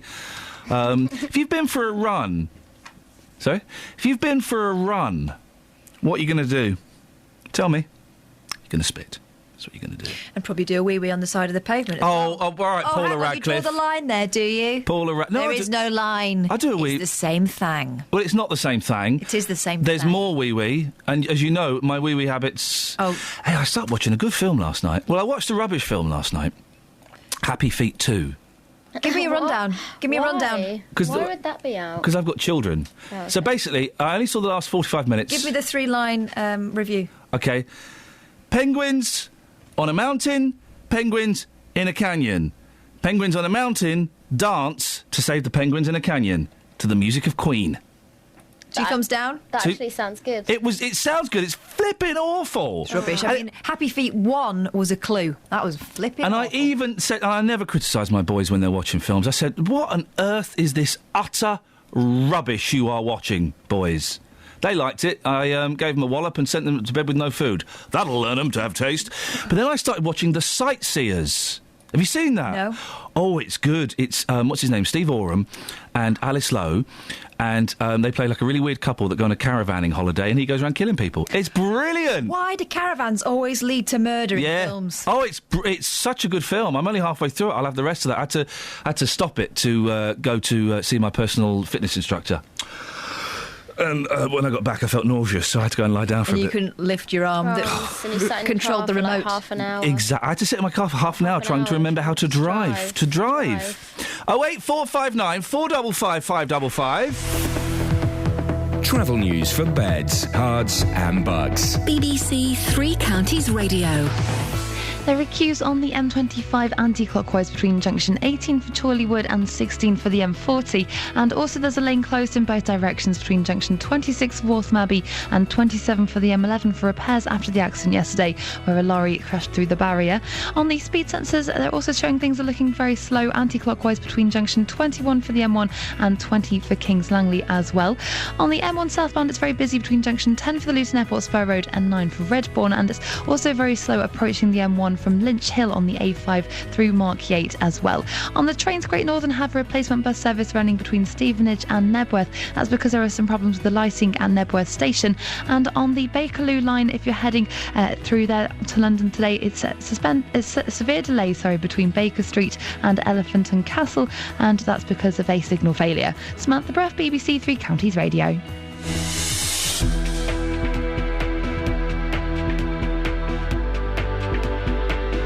Thank you very much. 7:16. It is Wednesday, the 10th of December. I'm Iain Lee. These are your headlines on BBC Three Counties Radio.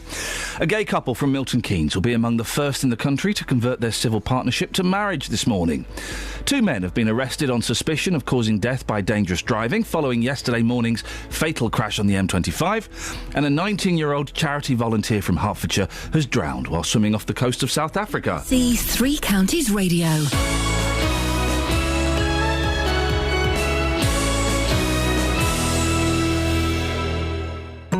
Every weekday from 3. Is the best thing just to run away to a hotel somewhere? A little bit of fun. I've got a feeling that this argument unfolds in every house. The latest news. New regulations allowing parents to share the care of their child in the first year after birth come into force today. Personal Genome Service claims to offer access to more than 100 pieces of genetic information about your health. A little bit of everything. Because if you haven't got baby Jesus' nativity, then it's not a nativity, is it? Let me bring you up to speed with some local news. Good afternoon, welcome to the programme. What's your comment? We'll talk films and science fiction. I'm fascinated with science fiction films. Roberto Peroni on BBC Three Counties Radio. A lot of fun, great bands. Plans are afoot to tighten the net on unlicensed tattooists, known as I never heard this term, scratchers. No, scratching I thought was to do with, hip-hop, isn't it? Yeah. NWA and those guys. Apparently not. We need to get with it. In central Bedfordshire, they want to tighten the net. The council's agreed new bylaws in a bid to stop people getting all kinds of horrible diseases along with their cheap inkings. Catherine Boyle, you are tattoo-free? Yep. What are these new bylaws? They were approved by full council and now they'll need to be approved by the Department of Health following a further 1-month consultation period. This new legislation aims at replacing the existing bylaws which are currently in force and include tighter rules around body piercing, as well as the fact that all tattooists and piercers will now require photo ID. As you say, the change has been promoted by a rise in the number of scratchers or unlicensed tattoo artists who run the risk, the council says, of transmitting blood-borne infections such as hepatitis and HIV by not using properly sterilised equipment. But will these new bylaws, Catherine, make any difference whatsoever? Well, that's the big question, and that's why I'm asking. I asked the big question. And I don't know because I'm not Mystic Meg, but it definitely seems that some sort of attention is needed. Like and when we spoke to some local tattoo and piercing studios, they seem more concerned that these new bylaws weren't addressing the actual problem, because scratchers don't make themselves known to the local council. So how on earth are you supposed to find them unless people dob them in? And if they're using them, they're doing it to save money. Claire McGowan, a local tattoo artist we'll be speaking to later on in the show, told us how these bylaws won't do anything to prevent people from operating from their own homes.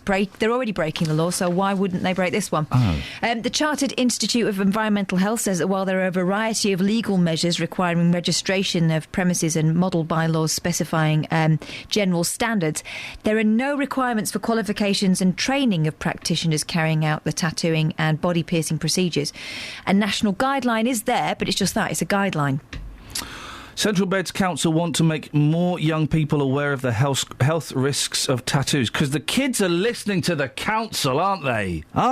Really? Again, but I guess they've got to try, haven't they? Next month, the council's environmental health and public health teams will be launching a joint education campaign which will be rolled out across all middle and upper schools and colleges across central Bedfordshire. It's aimed at children 12 and above. It's designed to fit into personal, social and health and economic education lessons, for there are such things, and will encourage youngsters to think about the wider issue of body image, as well as providing information about safe choices and health risks associated with tattooing and piercing. Listen, you're not allowed to get a tattoo under the age of 18, but if you're going to one of these kind of back street type things, there are no rules, are there? The council says it wants young people to think before they get pierced or tattooed by someone who doesn't know what they're doing. Across Beds, Herts and Bucks. This is Iain Lee. BBC Three Counties Radio. Sexy school. I'm not speaking out of turn or inappropriately. This is an actual thing. Could the school for seduction spice up your marriage? No. Meet the wealthy wives attending classes to pep up their relationships. Can you be seductive in a coverall cardi? We are about to find out, because the lady wearing a fetching navy one, not quite a waterfall cardigan, but of that cosy, comfy ilk, I don't know what that means. Oh, it just means that it's a baggy one. Is striding down the room with hers a swish. She also has a garter hoiked up over her jeans and is stopping every so often to wind a length of lace around her neck. I think that stuff frightens men. She is wearing skyscraper heels, which means when she pushes her bottom out, or when she's instructed to, quotes, think dirty thoughts, there is an air of sex goddess. There are 24 women, all in their 30s and 40s, married with children, strutting up and down the function room oh, for goodness sakes. Look, there's a picture of them. Teething trouble. Parfum de Femmes members practice seductive glove removal. Yeah. What gloves are they wearing? What, woolly ones? No, black silky ones. Right. That's, wouldn't that frighten you? That would frighten most men I know. One woman... Because it smacks of desperation, doesn't it? One woman called Joanna sent her husband a message via email and invited him oh, gosh. And invited him to an erotic experience. In the spare room. You see, that's the bit. See you in the box room, 5 minutes. I set it all up with candles and everything, she said. He was quite excited. Did it work? Oh, gosh, yes. It was murder on the Egyptian cotton sheets. The oil, you know, but it did spice things up. I was a bit worried what my daughter would say if she got up and found us in the spare room surrounded by candles. This week's lesson is the art of burlesque. That's fat women in basques, isn't it? It's, it's chubby stripping. Cheeky chubby stripping. Deary, deary me. Yeah. I've got a little... that woman who set up the box room, like a bordello, you probably would just have popped into the box room anyway. I don't think she needed the candles. I don't think men are into that stuff, are they? No. They want... It's all about opportunity. They want... rather than ambience. They want their women to dress like prostitutes. Do they? Yeah. Yeah. Guys? So, hang on. Yellow. She's like, I'm going to send him an email. Yeah. What if he didn't get it till like a week later? She's still just going to sit in there with candles. That's going to burn down. That could be very, very dangerous, couldn't it? Mm-hmm. Couldn't it? Highly flammable. 08459 455 555 is the telephone number if you want to give us a... What? I mean, really. I suppose, though, this is a modern equivalent, and gosh, every child that grew up in the 70s probably had this awful experience of going through your mum's drawers and finding the joy of sex hidden away. Oh, gosh, really? Not in the 70s, but when I was growing up, I once found a... Steady on! I can say it. Like a comic book of the Flintstones being naughty. Okay. Bit of Bam Bam. Whereas we had a guidebook to Pompeii. Sorry? Yeah. Just because it happened a long time ago doesn't mean it's not filth. Hey, here's the thing. I've never seen a Lord of the Rings Or where's my son gone? Not my son, and he's probably on his way to school. I've never seen a Lord of the Rings or a Hobbit. My plan was... I've read them. That's the sort of kid I was. I liked The Hobbit when I was a kid. I read that about the age of 9, a bit advanced for me. But I couldn't get into the Lord of the Rings. It was No, they're hard. You have to really... tedious. You really have to go for it. My plan was to, when all of the Lord of the Rings came out... was to get all of the extended versions on DVD, right, and then have a day where I would just sit down and watch them. And then I just thought, I can't be bothered. No, they're long. They are long. So I've never seen them, and I've never seen The Hobbit. There's a new Hobbit film out. It's the second part of the first one. But The Hobbit's really short. I know, and they made a meal of the first one. Lord of the Rings director Peter Jackson gets a hug from Orlando Bloom. There's a man that needs a slap, if anybody ever needed a slap. Which one? Bloom. Oh. And Jackson, actually. Oh. Because Peter Jackson used to make brilliant films. Brain Dead, anybody? Bad Taste. Have you not seen Bad Taste? No. Bad Taste is brilliant. I've fallen out with him over that King Kong. That was rubbish. He makes rubbish now. Bad Taste. Everyone go and watch Bad Taste if you're over the age of 18. If you're over the age of 12. It's brilliant. It's like a really schlocky New Zealand low-budget horror film that's kind of just like a joke, and it's wonderful for it.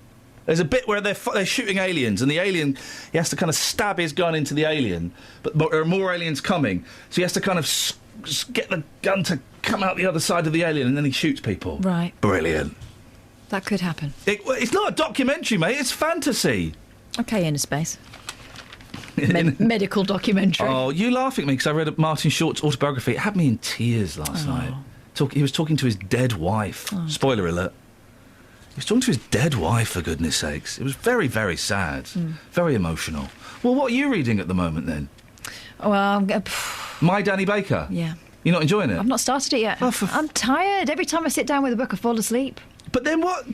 What? Give me my books back, then. No, I'm going to read it. I don't know whether to start my Mick Fleetwood or my Frank Sidebottom next. Oh, Mick Fleetwood. Because then when you've finished, I'll have it. I don't think I'm going to lend you any more books. Why? You don't read them. I do. She doesn't read them. I do. I've seen her read some while she's Sorry. Front page of The Sun. As oil price plunges, we demand fuel cut to £1.15 or 100. Who's we? Oh, the Sun. Why do they say 115 pence? I never understand that. Down in the pumps, greedy petrol giants must end rip-off. The Sun today demands greedy fuel giants slash their petrol prices to 115 pence a litre. Well, here's the thing. As I was driving in, I saw that petrol was 116 pence a litre, and I thought, oh, that's good. So they've wasted a front page here. Down in the pumps is a good... Yeah, well, they had the line, and they thought we were going to use it. But they've wasted a front page because petrol's really, really cheap at the moment. I'm tempted to go and fill my bath with petrol. You're not allowed to. Don't do that. You're not allowed to. It's illegal to fill a bath with petrol. Why would you want to fill a bath with petrol? People did during the fuel crises of 2000. So it'd be more like petrol prices coming up pumps. No. You really seem to have forgotten how to use words today. I was thinking Trumps. No. But Donald Trump's could be Donald comes up Trump's could be a story about Donald Trump being successful whilst blowing off with a trumpet. There we go. Up his jacksie. This is what happens when we don't have any phone calls, Catherine. I hold you personally responsible. Oh, hang on, I've got Dennis. Dunstable. I'm not that bothered. Thanks very much indeed. We can carry on talking about billionaires putting trumpets up their bottoms. Let's remind people what they can get their teeth into this morning. Go on then. How about that? We're talking about gay conversions, not from gay to straight. No, is that even possible? Unfortunately. No. That's an irony bell there. Oh, look, Jill is desperate to prove to me that that finds that there has been a law against spitting longer than now. And do you know what, Jill? I'm going to deny all of your evidence. It doesn't exist. Anyway, yes. So the first civil partnerships are able to convert to a marriage this morning. Yeah. Is anyone bothered? 08459 455 555, or are we mostly all happy for them? I think so. You live in a fantasy naive world where everyone's going around embracing homosexuality and celebrating the fact that they can get married. No, I think the media goes out of its way to find a tub thumper. I tell you why people aren't calling in. It's because they suspect I will give them a sound thrashing on their botties. Or they don't got beef. People got beef. No. People got beef with gays.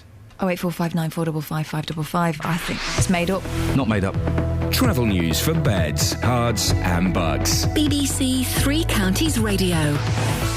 There's still a lane closed on the M25 in both directions between junction 26 for Waltham Abbey and 27 for the M11. It's very busy there at the moment. Anti-clockwise on the M25, there are queues between junction 18 for Chorleywood and 16 for the M40 as well. And approaching the M25 on the A41 southbound from Hemel Hempstead, it's looking very busy from Two Waters Road towards junction 20 for Kings Langley. Having a look at the M1 southbound, it's very slow between junction 11 for Dunstable Road and 9 for Redbourne. And it's looking very busy too near there on the Airport Way in Luton. Westbound, it's very busy between Vauxhall Way and the M1 junction 10A for the Kidneywood roundabout. On the trains Great Northern still have a replacement bus service running between Nebworth and Stevenage. That's because of problems with the lighting at Nebworth Station. And on the London Underground, the Bakerloo line has severe delays from Baker Street to Elephant and Castle. Samantha Braff, BBC Three Counties Radio. Across beds, hearts and bugs. This is BBC Three Counties Radio.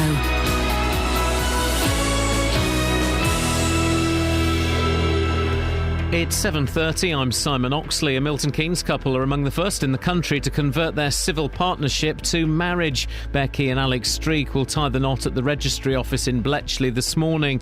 Two men have been arrested on suspicion of causing death by dangerous driving following yesterday morning's fatal crash on the M25 on the Hertfordshire-Essex border. A 19-year-old charity volunteer from Hertfordshire has drowned while swimming off the coast of South Africa. Alice Barnett from Tring died with a 21-year-old colleague. And almost a third of England's secondary schools are not good enough, according to the Chief Inspector of Schools. In his annual report, Sir Michael Wilshaw says primary schools, by contrast, do appear to be making progress. Three Counties Sports. BBC Three Counties Radio. Liverpool are out of the Champions League after a 1-1 draw at home to Basel, so Brendan Rodgers' side go into the Europa League. We're obviously disappointed to go out. I think that we'd earned the right to be in it this year after a wonderful season last year. Probably over the course of the games we weren't good enough, didn't collect enough points and ultimately went out. But as I said, it's been a real good learning experience for us, and it's certainly, we're going to fight as hard as we possibly can to ensure it's not another 5 years. Arsenal, who had already qualified for the knockout stages, won 4-1 away to Galatasaray. His manager Arsene Wenger. We gave a strong response from the start on, and we looked dangerous every time we won the ball back, and we had good penetration, we could score good goals, and until half-time I feel we had a very strong performance. Tonight, Manchester City aim to win away to Roma to progress, although much depends on how CSKA Moscow fare away to Bayern Munich. Chelsea, who are already through, host Sporting Lisbon. In Conference South, Hemel Hempstead beat Staines 5-1. Bishop Stortford lost 3-2 at Bromley. In the Southern League Premier, Chesham won 3-1 at Biggleswade. Burnham lost 2-1 at Histon. In the FA Youth Cup, Stevenage lost 2-1 to Everton after extra time at the Lamex Stadium. England's cricketers play their fifth one-day international in Sri Lanka, trailing 3-1 in the 7-match series. Play starts at 9 o'clock this morning our time. And Australia captain Michael Clarke has completed a century on day 2 of the test against India, a week after his emotional speech at the funeral of teammate Phil Hughes. BBC Three Counties News and Sport. The next full bulletin is at 8. Across beds, hearts and bucks. This is Iain Lee. BBC Three Counties Radio. Gays getting married, spitting in the streets, and other bits and pieces. Paul's in Northampton. Good morning, Paul. Good morning, Ian. What you got for us, Paul? Well, I'd like to say good on the gay people for being allowed to actually, finally, eventually get married properly. Well, they've been able to get married since March, but this... No. Yeah. But what's happening Yeah, today you're is they're allowed to convert their... if they were civil partners, they're allowed to convert that to a proper, legitimate marriage. Yeah, which means they've got to spend more money, does it? Is it a money-making thing, this? I think it's just a few quid. It's admin, isn't it? It's not. I mean, they're not going to be lashing out fortunes. The couple we heard today, they're just going to go in and sign a few documents. Well, good on them, because, I mean, I am that way. I'm not married, and I've had the most awful life. And like yourself, Ian, I had a bit of a troubled childhood. But unfortunately, I ended up jumping the fence and having an awful life. But it would be nice to have I've always said it since I was young, when I'm with a partner, it'd be nice to actually have the same rights, the same abilities, and to be able to get married and show that I have that love and affection for that person.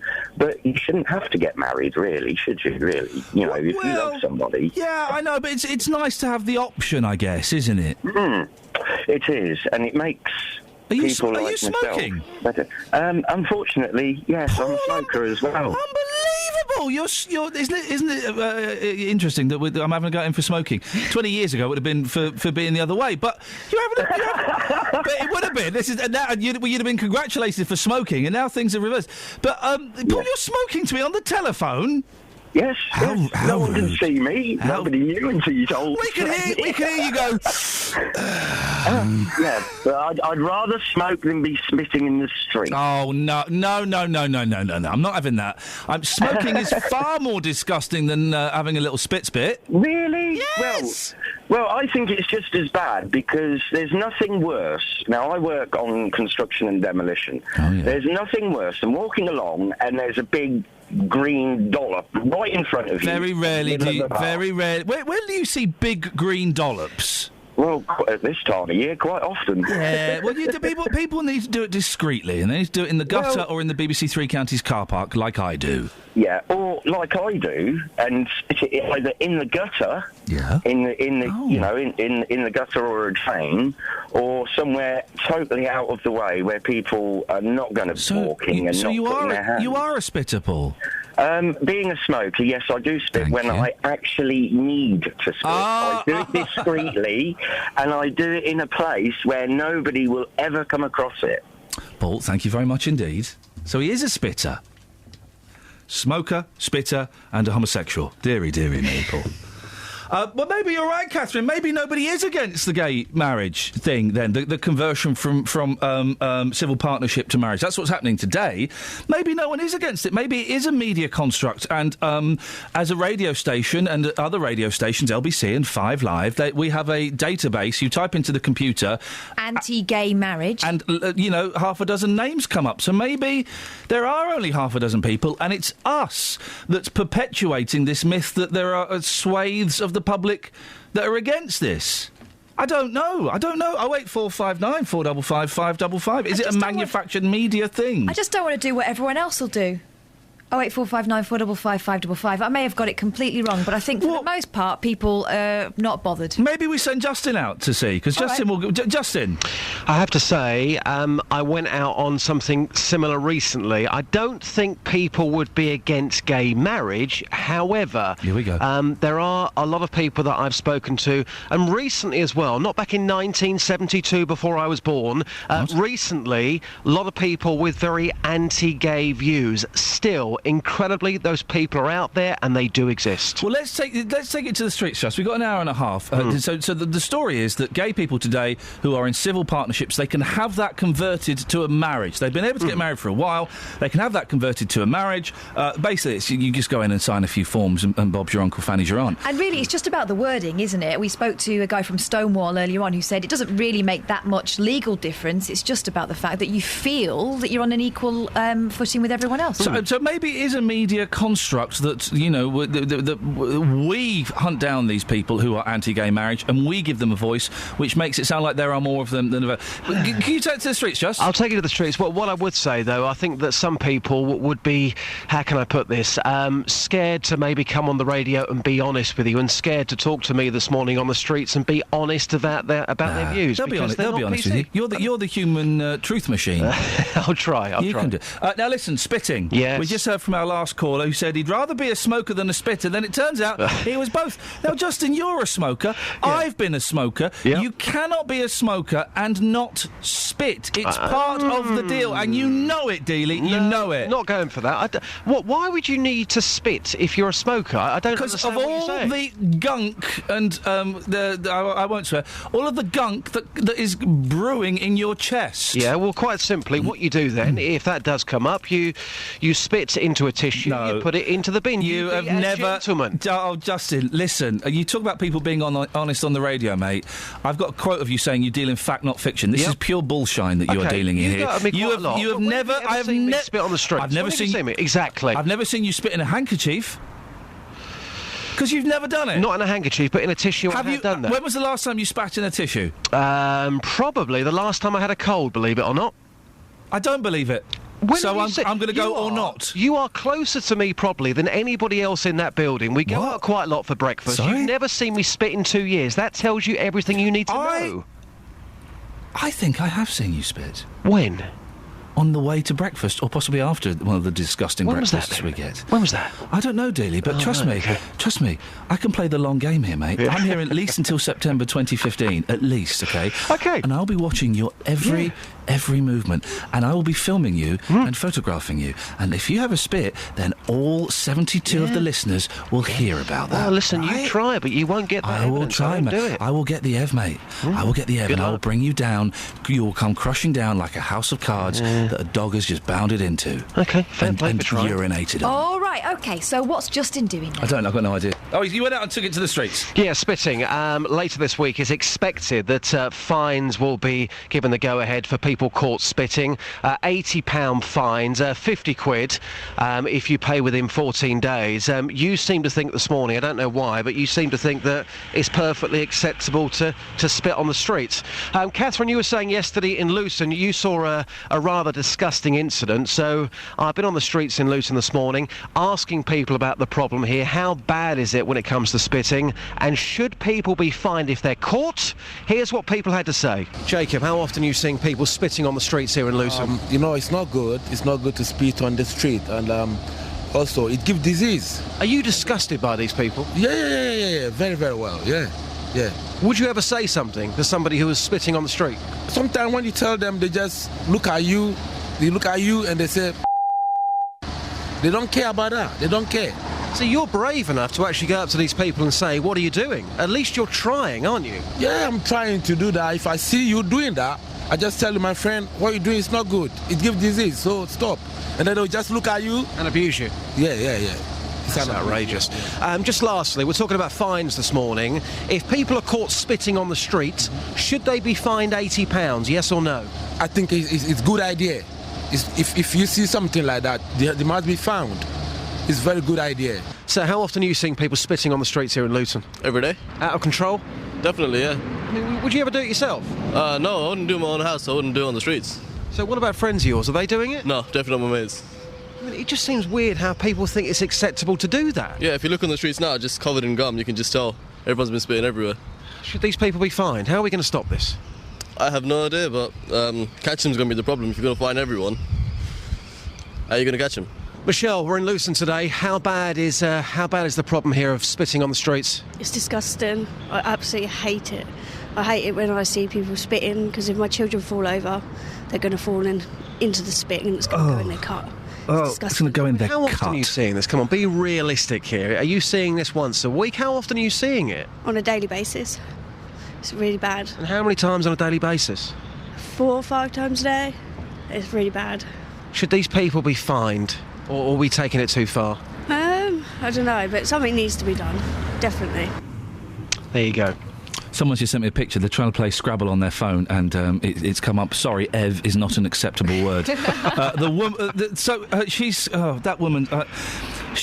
Her child is going to fall over, and it's going to get spit in its cut. Oh, come on, mate. Maybe, just maybe, her child may have a cut at some point. But take the cut out of the equation here. Who wants to walk to work? And I'm looking at the streets right now here in Luton. I can see at least two spits on the street.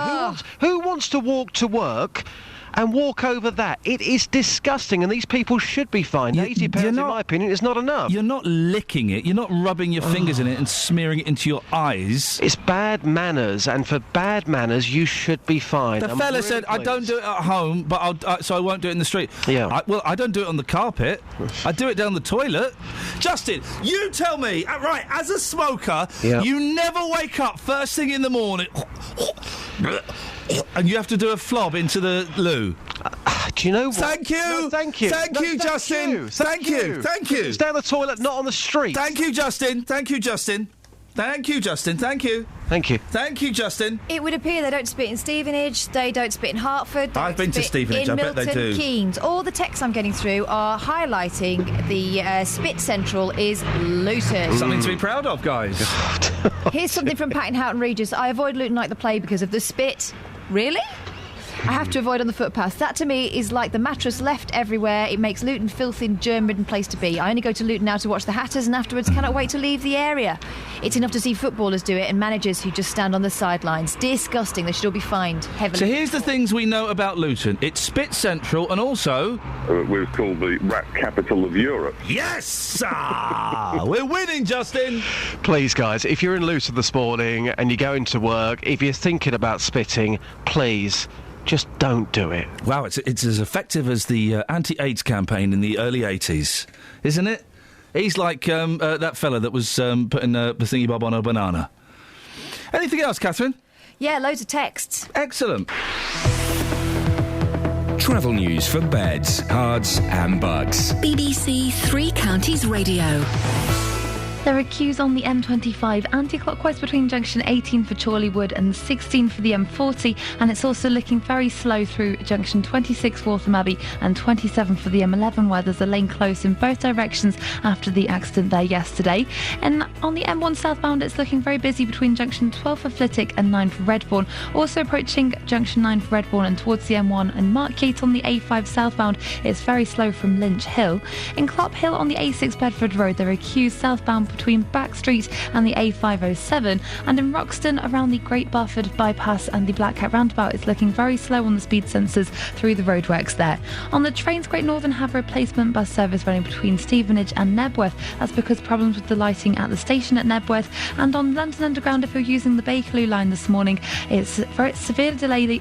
It's suspended now. We've just had suspended. Come on, is it suspended or severely? Elephant and Castle. Castle. It's suspended between Paddington and Elephant and Castle. Yeah. Castle.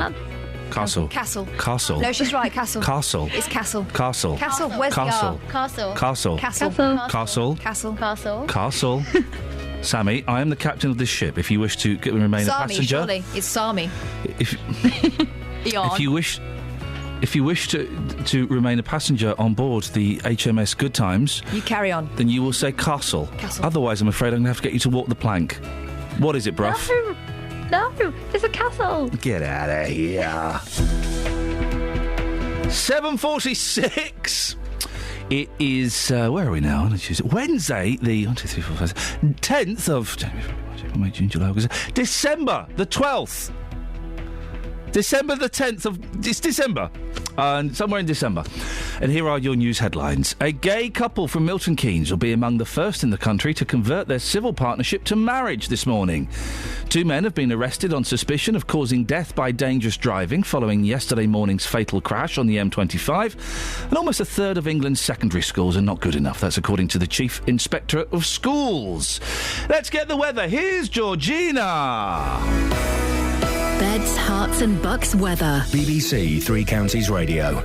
It's definitely Castle. There are a few showers around Thank you. Yeah. A few showers around first thing this morning, but once they clear, we've got a fairly dry start to the day, actually. Lots of blue sky, lots of sunshine around. A little breezy. We've got gusts of 30 to 35 miles per hour. But come this afternoon, we could have a few more showers around, but not necessarily for everybody. Temperatures up to about 7 degrees Celsius. A few showers through the night. Some clear spells, in fact, mainly clear spells, and no frost again with lows of 3 degrees. Tomorrow, more in the way of showers, and some of those could be pretty heavy, actually. Some brighter spells too, though, and then we've got rain coming in from the west in the afternoon. The wind's increasing all the time. Temperatures up to 8 degrees Celsius. So it's Thursday midnight through till Friday midday that the Met Office have an early yellow warning in place for wind. Up to about 50 mile per hour gusts we're expecting, but also some heavy rain, so some difficult driving conditions, and we need to be where there is the potential for some disruption as well, particularly for Friday morning commute. But it does clear by the afternoon and the winds start to drop off just in time for the weekend. A frosty start to Saturday, looking clear and chilly with some sunshine, but more cloud and showers around on Sunday. That's your latest forecast.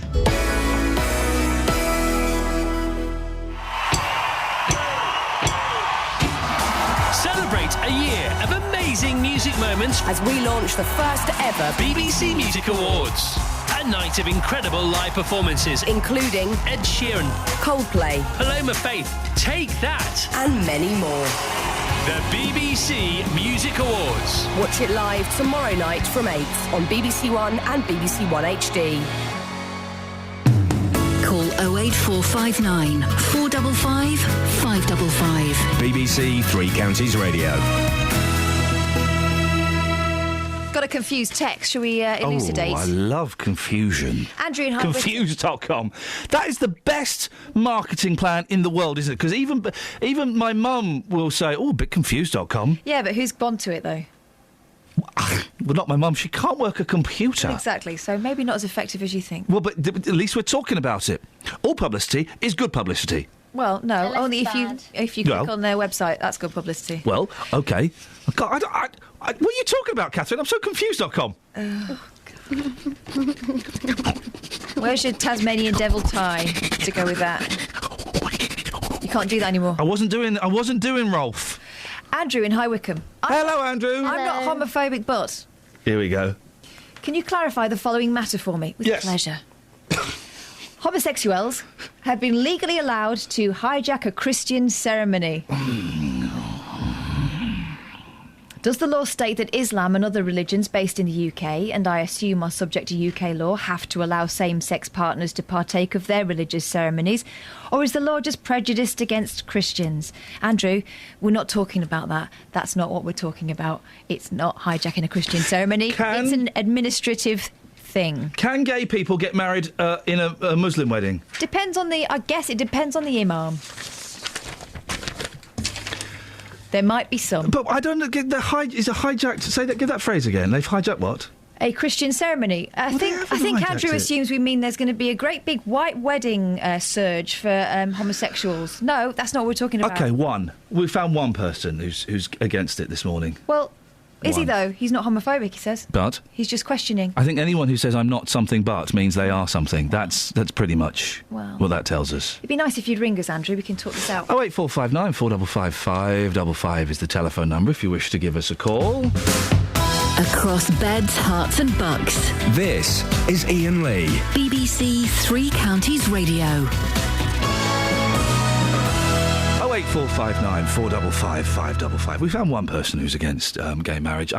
Maybe that's it. Perhaps I'm wrong. Perhaps there aren't people who are against it, and it's a media construct. We'll find out throughout the rest of the show. Now, the Police and Crime Commissioner for Bedfordshire is warning that we'll be looking at a shrunken force if the programme of budget cuts continue. Ollie Martin's words echo those of the Chief Constable of Lincolnshire Police, who hit the headlines this week with his warning that his area's service could be unsustainable within 3 years. Ollie's in the studio. Thank you very much for coming in. So Neil Rhodes, Chief Constable of Lincolnshire Police, has come out with these things. How much do you identify with what he's saying? I looked at the letter that he sent the Home Secretary, and I just thought to myself, well, that's a letter that I could write. So what problems... we know that there have been huge budget cuts, and there will be more huge budget cuts, and I don't envy your position in the slightest. What impact do you think that could have on policing in Bedfordshire? What Chief Constable Rhodes predicts is that there could be severe reductions in neighbourhood policing. Proactive patrolling by police officers could end so that they just spend their time doing incident response, going to 999 calls instead of proactively patrolling. There'd be a reduction in investigative capacity. So, at the moment, things are risk assessed and there's an examination of the evidence to look at what crimes can be investigated. The threshold for that would just have to go up because the investigative capacity would go down. Response times would probably go up.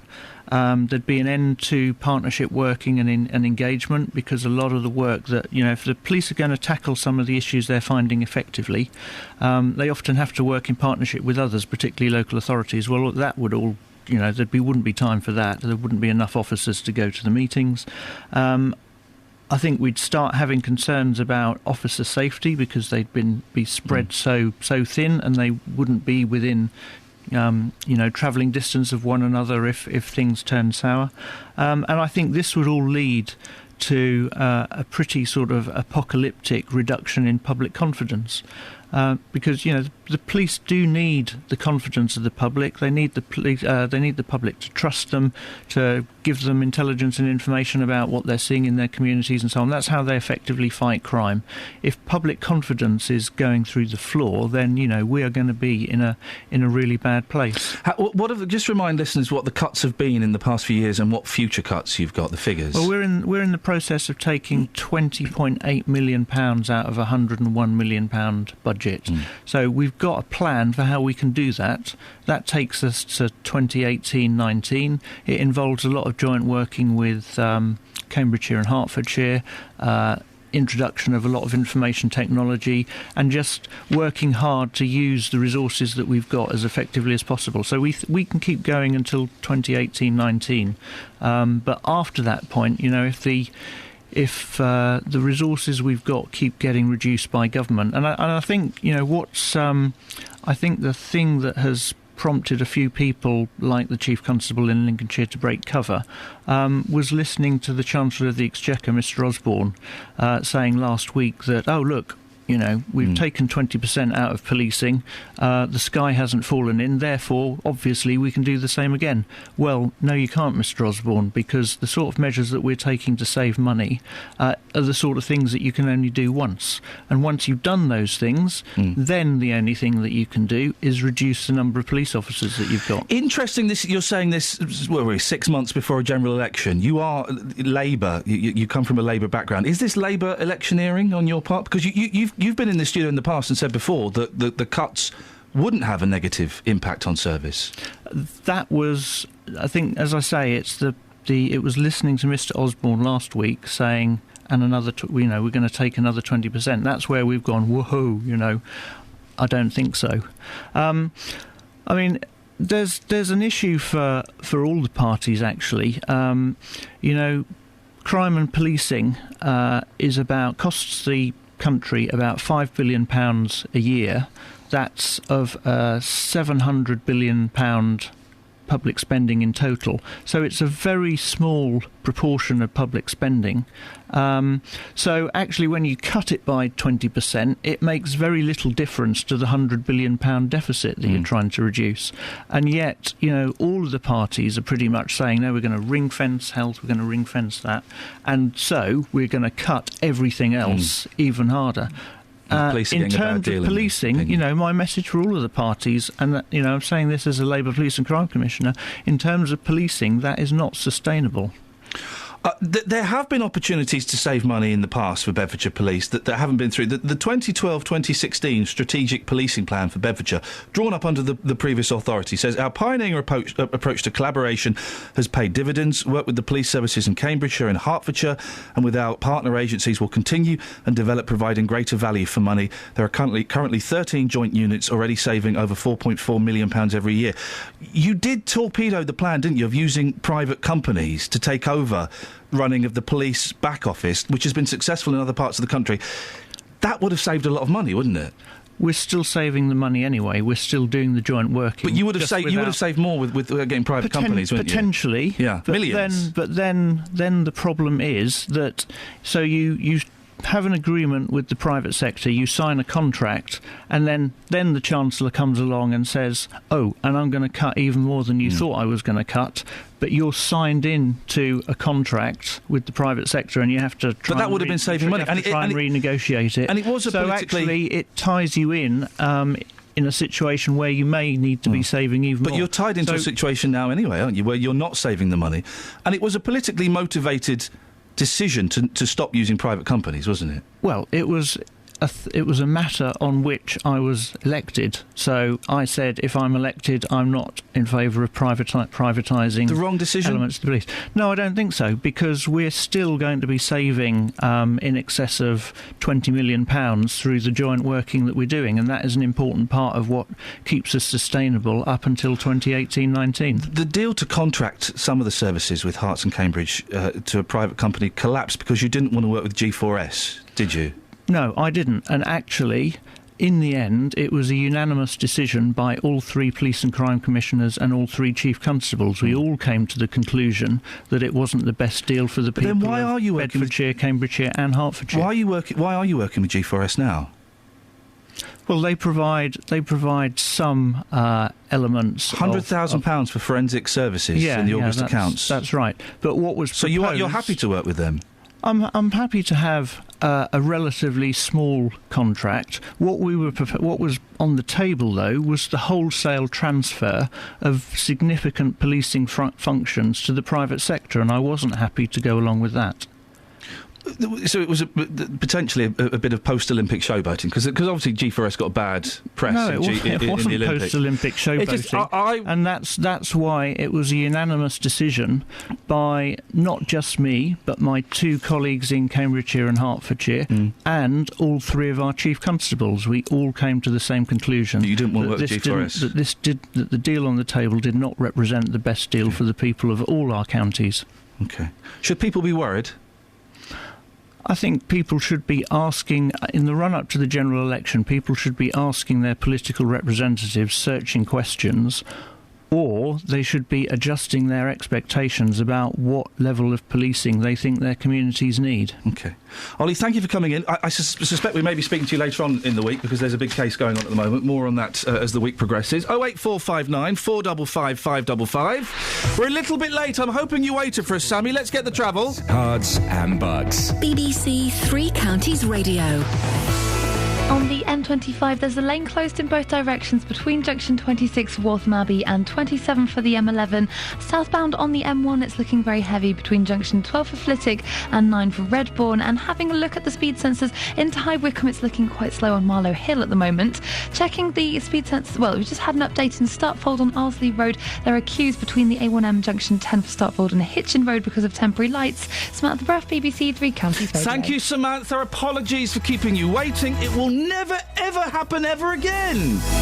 It probably will.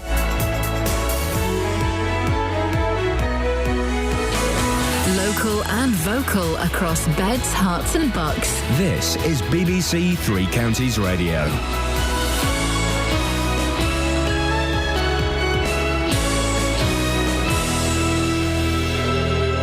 It's 8 o'clock. I'm Simon Oxley. The headlines: gay couple from Milton Keynes tying the knot this morning. 2 arrested after M25 death crash. And a third of secondary schools are not good enough. BBC Three Counties Radio. A gay couple from Milton Keynes are among the first in the country to convert their civil partnership to marriage. Becky and Alex Streak will tie the knot at the registry office in Bletchley this morning. Becky says they just want to be a married couple. I asked Alex to marry me, and then obviously we had to go down a civil partner route. But it was always as soon as we could, we would. It's just basically that we just want the same as everybody else. You know, we're the same as everybody else. We have the same relationship. We have our ups, we have our downs. 2 men have been arrested on suspicion of causing death by dangerous driving following yesterday morning's fatal crash on the M25 on the Hertfordshire-Essex border. A man believed to have been a 39-year-old from Leicester was pronounced dead at the scene. The arrested men, aged 33 and 25, are both in hospital and will be interviewed later. The motorway was closed for over 12 hours. The outside lane remains closed in both directions this morning.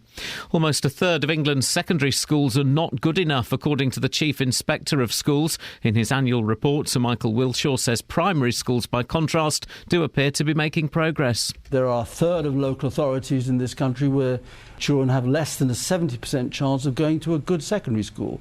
Indeed, there are 13 local authority areas where youngsters have less than a 50% chance of going to a good secondary school. Now, that's not acceptable. A 19-year-old charity volunteer from Hertfordshire has drowned while swimming off the coast of South Africa. Alice Barnett from Tring died with a 21-year-old colleague. The pair were finishing a 10-week placement in the Port Elizabeth area. Alice was a former pupil at Sir Henry Floyd Grammar School in Aylesbury.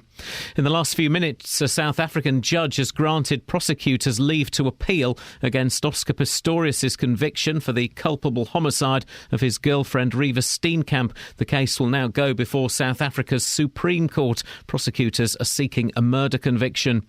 A union official says the family of a Bletchley firefighter sacked for going on strike has been badly affected by his treatment. Buckinghamshire Fire Service had questioned the legality of the strike and dismissed Ricky Matthews when he decided to take part. Yesterday, more than 3,000 firefighters took part in a protest in Aylesbury. Sean Starbuck from the Fire Brigades Union says it's had a major impact. impact. This is destroying him and it's destroying his family. For taking part in strike action that 30,000 firefighters around the country took part in, one person's been sacked. A long-serving councillor from Bedfordshire has died after a long illness. Carol Ellis was first elected to Bedford Borough Council in 1991 and represented Great Barford. She was a former Conservative group leader and was civic mayor at the Millennium. In sport, Liverpool are out of the Champions League after a 1-1 draw at home to Basel. Arsenal, who had already qualified for the knockout stages, won 4-1 away to Galatasaray.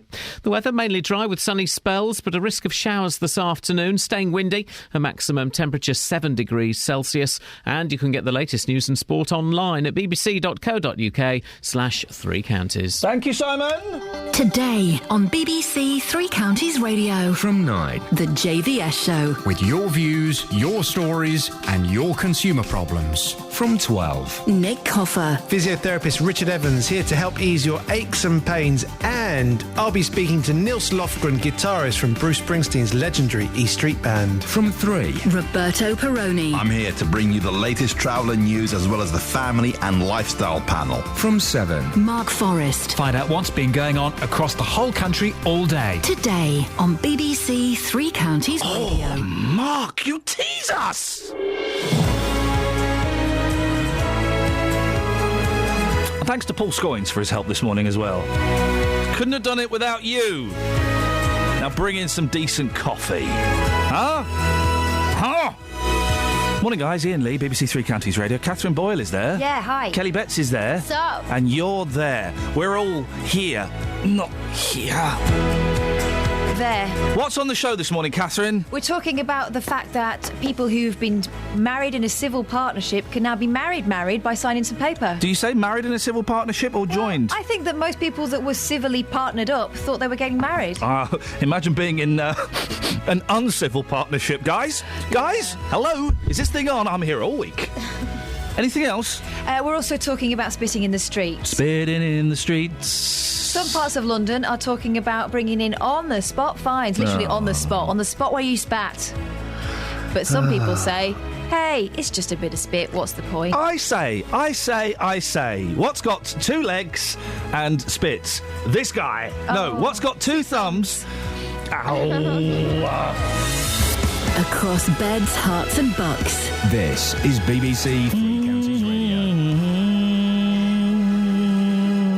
Lots on the text today, not so much on the phones. Come on, talk to us. Nah. Go on. Eee. Go on. Ooh. Go on. Go on. Go on. Go on. Eee. Go on. Go on. Yeah. Go on. Whoa. Go on. 08459 455 555. Stop it. Yeah, go on, what you got? On the text, with Itchy nose, I'm going to get a surprise. Re-gay marriage. I thought that was coming into money. No, you're going to get a surprise. Best quote I've ever heard is telling a couple they can't get married because it offends your religion is like telling someone they can't eat a donut because you're on a diet. That's from Iain. Not this Iain, another Iain. Good morning, Iain. Different Iain. Thank you, Iain. Other Iain. Andrew in High Wycombe is annoyed that you've cast aspersions in his general direction. Because he's not a homophobe, but... If I say I'm not against homosexuality, it means I am not, and I don't appreciate your aspersion. I'm not a practising Christian either. I was just curious about how the law applies to other religions as a matter of equality. It's not about religion. All right, he's anti-Muslim then, Andrew. I'm confused. As far as I'm concerned, same-sex partners can do whatever they like. I'm sorry, I can't phone in as I'm at work, says Andrew. Well, what are you doing listening to the radio and texting? Do your job, man. OK, Andrew raised the point. He seemed to think that... He's anti-Muslim, then? No, he seemed to think that because people who've been civilly partnered, who've been through a civil partnership ceremony, could now convert that civil partnership into a marriage, that we were talking about going down the church or the mosque and having a big do. It's not that. It's if you've already made that commitment, you can convert it into a marriage. He was concerned that they... Did he not use the phrase hijacked a Christian the thing? Would they be allowed to if they were Muslims? So he's either anti-gay or anti-Muslim. Andrew, which is it? Pick a card, any card. Is this your card? 08459 455 555. Any more, or shall we... Loads more. Do you want one? Give me one. Yeah. Core. I love a good old gob, says Steph in Luton. Of course, there's a time and a place. What is worse is the dogs weeing on every lamppost and garden fence stroke hedge. My kids are mostly under 1 metre tall and want to swing on every lamppost. Ew. Steph Luton. Who is that? Steph Luton. Good morning, Steph. From the language, I thought that was written by a fella. It might be. Steph is not. Stefan. Steph is not a man's name. Steph, is this an email or a she-mail? That's a she-mail. You reckon? Oh, that's a madam. Definitely. Adam or madam? Let's get Steph to call in and we'll guess by the voice. Don't. That's a dangerous game to play because I have got that wrong before both ways. Steph, not that it matters, but... 08459 455 555. Man or madame? And it's... If only you knew, dear listener. If only. Now, from today, couples in civil partnerships can officially become husbands or wives. The first marriage conversions are set to take place this morning in registry offices up and down the country. Apparently it's a simple matter. They go in and sign a few forms and that's pretty much it. We can speak to Chris Day from Winslow in Bucks. Morning, Chris. Good morning, Ian. So you, are you involved, are you in a civil partnership? I am indeed, yes. Going back to 2006. OK, so you're one of the early ones. And this is, let's be clear, this is with another gentleman. It is indeed, Russell. Are you... Morning, Russ. Are you going to convert your... it's a weird phrase, isn't it? Converting it to a marriage. It does. It sounds like you're going to a different utility company, doesn't it? Yeah, exactly. Yeah, we've gone on to confused.com and we've decided we're going to opt for the marriage. Yeah, indeed. Are you going to convert? Well, we attempted to last year. Well, sort of this year. We contacted the registry office. Obviously, wanted to name a date, which is going to be the 23rd of August this year, and paid our money. And it didn't go quite to plan because, of course, in March when it was announced of the gay marriage, unfortunately, the conversion bit for civil partnership wasn't tacked on to the end. So basically, we ended up losing quite a lot of money because obviously we'd booked a venue, we'd booked lots of things, we'd written invitations, and it was a bit of a naff deal, really. So you didn't. So you were civil partners. You didn't realise, or it wasn't made clear that you could convert that at some point into a marriage. So you went and booked a wedding. Yeah, but I think the thing is, the registrar, good old Aylesbury, did it for us. So we actually paid our money, and then of course it wasn't, as you say, made clear. And I think really it's pretty naff that should happen because at the end of the day, when that was announced that you could have a gay marriage, then surely the conversion should be almost at the same time. You would have thought so. You would, yeah. So are you saying, Chris? Let me just get it clear. Are you saying that you regret marrying Russ? Oh, certainly not. Okay. Just 20 years, nearly to the week. So no, definitely not. No, we're very, very much in love. But the thing is, it's just so annoying that these sort of hoops and things come in the way. I mean, unfortunately, after we'd announced that, and obviously let our friends know, it's a bit of a big intake of breath to say, actually, it's not going to happen. Oh, blimey. So you lost a few quid then? We did, well, quite a few quid, actually, just short of £1,000. Hey, Chris! Yeah, I know.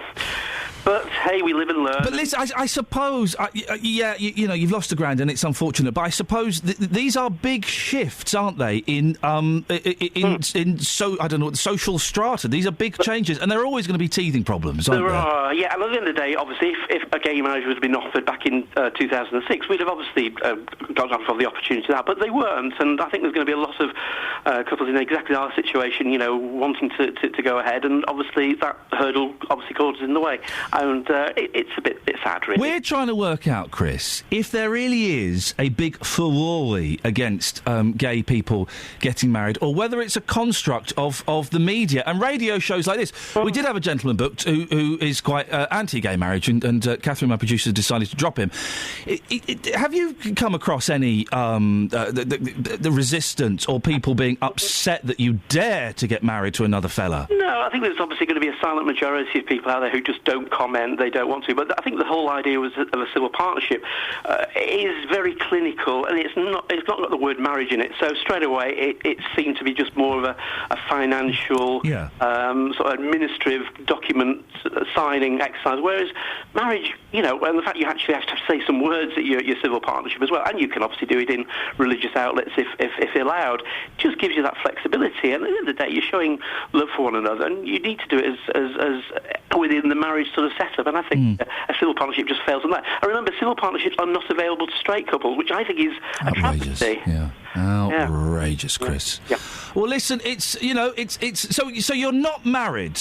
We are in a civil partnership, but we will be tying the married knot pretty soon. OK. Are you going to have a big do, or I suppose you can't afford one now, can you? Yeah, we're still saving. Of course we will. We'll have as big a do as we possibly can to share it with our good friends. And where's Russ? Why am I not speaking to Russ? He's probably in the other room, actually. Unbelievable. Chris, listen, I wish you both of you the very best of luck. Thanks for coming on. Thanks, Ian. Thank you very much indeed. There we go, you see. 08459 455 555. We've only had that text from Andrew, who is not a homophobe. Well, actually, we've had another one. OK, go on. This is one I was expecting a while ago. Yeah. Is this from Ian, other Ian? Morning, Ian. I don't think it's the same Ian as before. No, morning, other Ian. The thought of sex between two men is, I believe, abhorrent to most heterosexuals, which is why they shouldn't... Depends on the men. Don't think about it.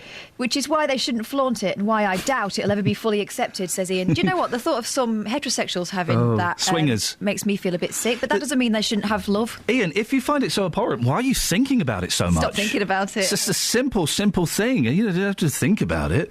And when you get introduced to Mr. and Mrs. Brown, do you immediately go, I wonder what they get up to. And when are they flaunting? Where's the flaunting? They're not... Is it because they have a party? They're not having it away in the high street. Hello? That would be inappropriate. That I would frown on that. Of anyone of any sexuality doing that.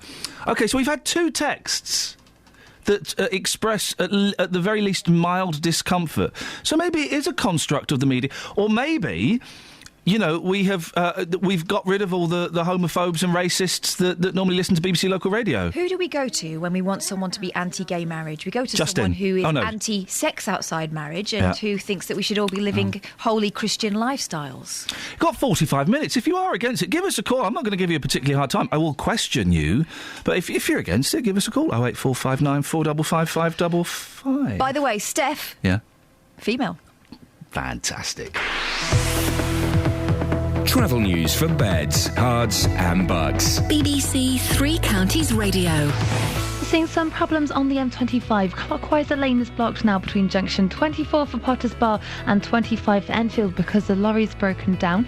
On the M25 in both directions, as the lane closed between junction 26 for Waltham Abbey and 27 for the M11 after the accident yesterday, and it is looking very slow through there on the speed sensors at the moment. Looking at the M14 northbound between the M25 and the Denham roundabout, it's queuing between there, and in High Wycombe on Marlow Hill, it's looking very busy into High Wycombe. On the A1 southbound, it's very slow between the St Neots Junction and the Black Cat roundabout with the roadworks there. And in Stotfold, we've just heard that the A507, there are queues between the A1M Junction 10 for Stotfold and Hitchin Road roadworks because the temporary lights are in place there at the moment. On the trains, Great Northern have a normal service running again between Stevenage and Nebworth, but the Bakerloo line is still suspended between Paddington and Elephant and Castle.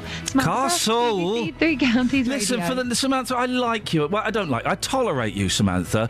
But please, for the next bulletin, would you try and say Castle? I have to write an R in it, but it doesn't have an R in it. Castle is Castle. Catherine, you keep out of this. You and your North. If you love the North so much, both of you, why don't you go and marry it? It's probably legal to do that now. Please, Samantha, will you try and say Castle for the next one, please? Okay. You'll feel the whole... It's going to sound weird. Come on, Samantha. Right, we'll speak to you later. I'm split. What? Blimey. 8:16. It's Wednesday, the 10th of December. I'm Iain Lee. These are your headlines on BBC Three Counties Radio. A gay couple from Milton Keynes will be among the first in the country to convert their civil partnership to marriage this morning.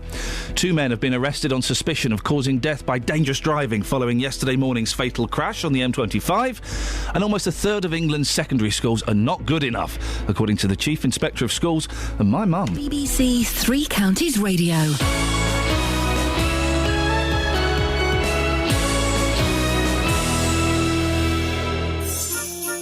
Next Thursday, we're holding our annual Christmas Carol concert. This year it's taking place at St Mary's Church in Luton, and we'd love you to join us and take part.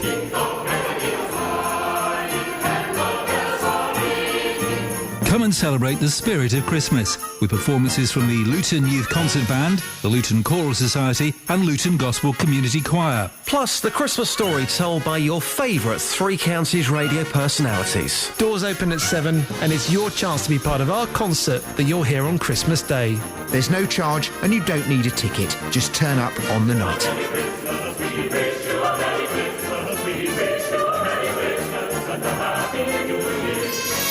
Join join us at St Mary's Church in Luton next Thursday night from 7 for a very special carol concert from BBC Three Counties Radio. I didn't know where to go. I just don't know what to do with myself. I've got a few ideas. So, do I look different? Should you? Oh yes. Do I look different? Yeah, you do. Yeah. How did you get on? You're still my puppies. He nearly threw up. That's how he got on. I did. Did you? Right. I told you would, didn't I? All right, Catherine, don't tell him. I nearly threw up and I nearly passed out. Yeah, I told you. And I had to say to the lady, I've got to stop. I'm going to be sick. Yeah. And she said, OK, well, tell you what, we'll do some stretches now. We'll end it there. That was a great assessment. We'll do the first session properly next week. It wasn't even a session. It was an assessment with this personal trainer. Yeah. An assessment. Yeah. I ran 1.5 miles. Yeah. I did some weights. I went planking. Did you? And I did. I had a minute of press-ups. Right. And I did 17 press-ups in a minute. Did you? Yes, Gosh. I did. Well done. And I really thought I was going to die. It was horrible. It was flipping horrible. So did you have to go? Because the first time I had a session, one of my inductions with a personal trainer. The only time. Well, no, there've been many times where I've ballooned and then rejoined a gym, and they go through the process of, now we need you to see a personal trainer. Yeah. And you think, oh God. Yeah. And first time I had to actually go off to the loo and put my head down. Oh, I didn't. I got very, very close to it, but I managed to swallow it. Oh no! I did. I didn't want to embarrass myself, so it went back down, and that's fine. That is fine. But I had to. Honestly, I sat in my car for 25 minutes afterwards. I texted Kath. I couldn't move my left arm, and I couldn't remember how to drive. I was so lightheaded. Did you have to drive home with the window a bit open? So, yes, completely. Yeah. With the window open and the fan blowing cool air on me. Feeling a bit sick. Oh, I felt awful. Yeah. Felt awful. I was a bit worried that I should call someone because he was having some sort of thrombo in the car, but apparently that's quite normal. Yeah, I felt terrible, mate. Well, hopefully it'll get easier. Oh, she's going to give me like an eating plan. Yes. Yeah, I'm going to. Does it involve going down? I'm still allowed to have bacon fry-ups, butties? but I'm only allowed to have bacon and eggs. So basically taking out the carbohydrates. I don't know. Maybe. Yeah, sure. Why not? I'm not allowed to have baked beans. Not allowed to have sugar in my coffee, and I've got to cut my coffee down. Yeah. Yeah. Well, that's just, sugar in coffee. It's just totally unnecessary calories. So sexy. Is this what you're doing? You're gonna try and look attractive, are you? Oh, that came out a bit wrong. No, you know what I mean. Are you going to... Are you going to put some extra polish on that? No, that's not the right thing. Goodbye, Catherine. And goodbye, Jonathan. Oh, wait, what's on your show? Do it and get... smell like your dog. Sorry, I'm ugly. That didn't come out quite right. What I meant was, you're going to try and get fit. No, I'm going to try and get more attractive. Right. Thank you. OK. How rude. It's all a bit awkward, isn't it? Coming up this morning on the Big Phone In, yes, I'll be asking, do you know anyone who still has a problem with gay marriage? Yep. A couple, as you've been discussing this morning, Iain, a couple from Milton Keynes will be among the first in the country to convert their civil partnership to a marriage this morning. Becky and Alex Street will go to a registry office in Bletchley to tie the knot. Well, more than 60,000 partnerships have been formed over the past decade, but as recently as May last year, even the Equalities Minister, Nicky Morgan, had voted against the gay marriage bill. Oh. Did you know this? No, I was unaware of that. And this is rather interesting. Miss Morgan had argued that this is a Christian country and the definition of marriage is between a man and a woman. Wow, Equalities Minister, you say. But around a month ago, she was in the papers, I don't know if you recall seeing it, saying that she'd changed her mind about gay marriage. She'd been told to change her mind, that's good. Her constituents apparently had influenced her by voting 10-1 in favour of gay marriage. Wow. So the Equalities Minister, who used to have a problem with gay marriage but now doesn't, she's one that no longer has a problem. But How can she keep her job? How can she keep her job? That's crazy. Well, yes. Well, from 9 this morning, I'd like to know whether you know anyone who still has a problem with gay marriage. I mean, the Equalities Minister doesn't have a problem anymore. Lots of gay people who've had civil partnerships can now transfer that into marriage, so they'll be very happy. Is there anyone who does still have a problem with gay marriage? Do you know anyone? Pick up the phone this morning. I'd like us to discuss this from 9. 08459 455 555. This is Iain Lee on BBC Three Counties Radio.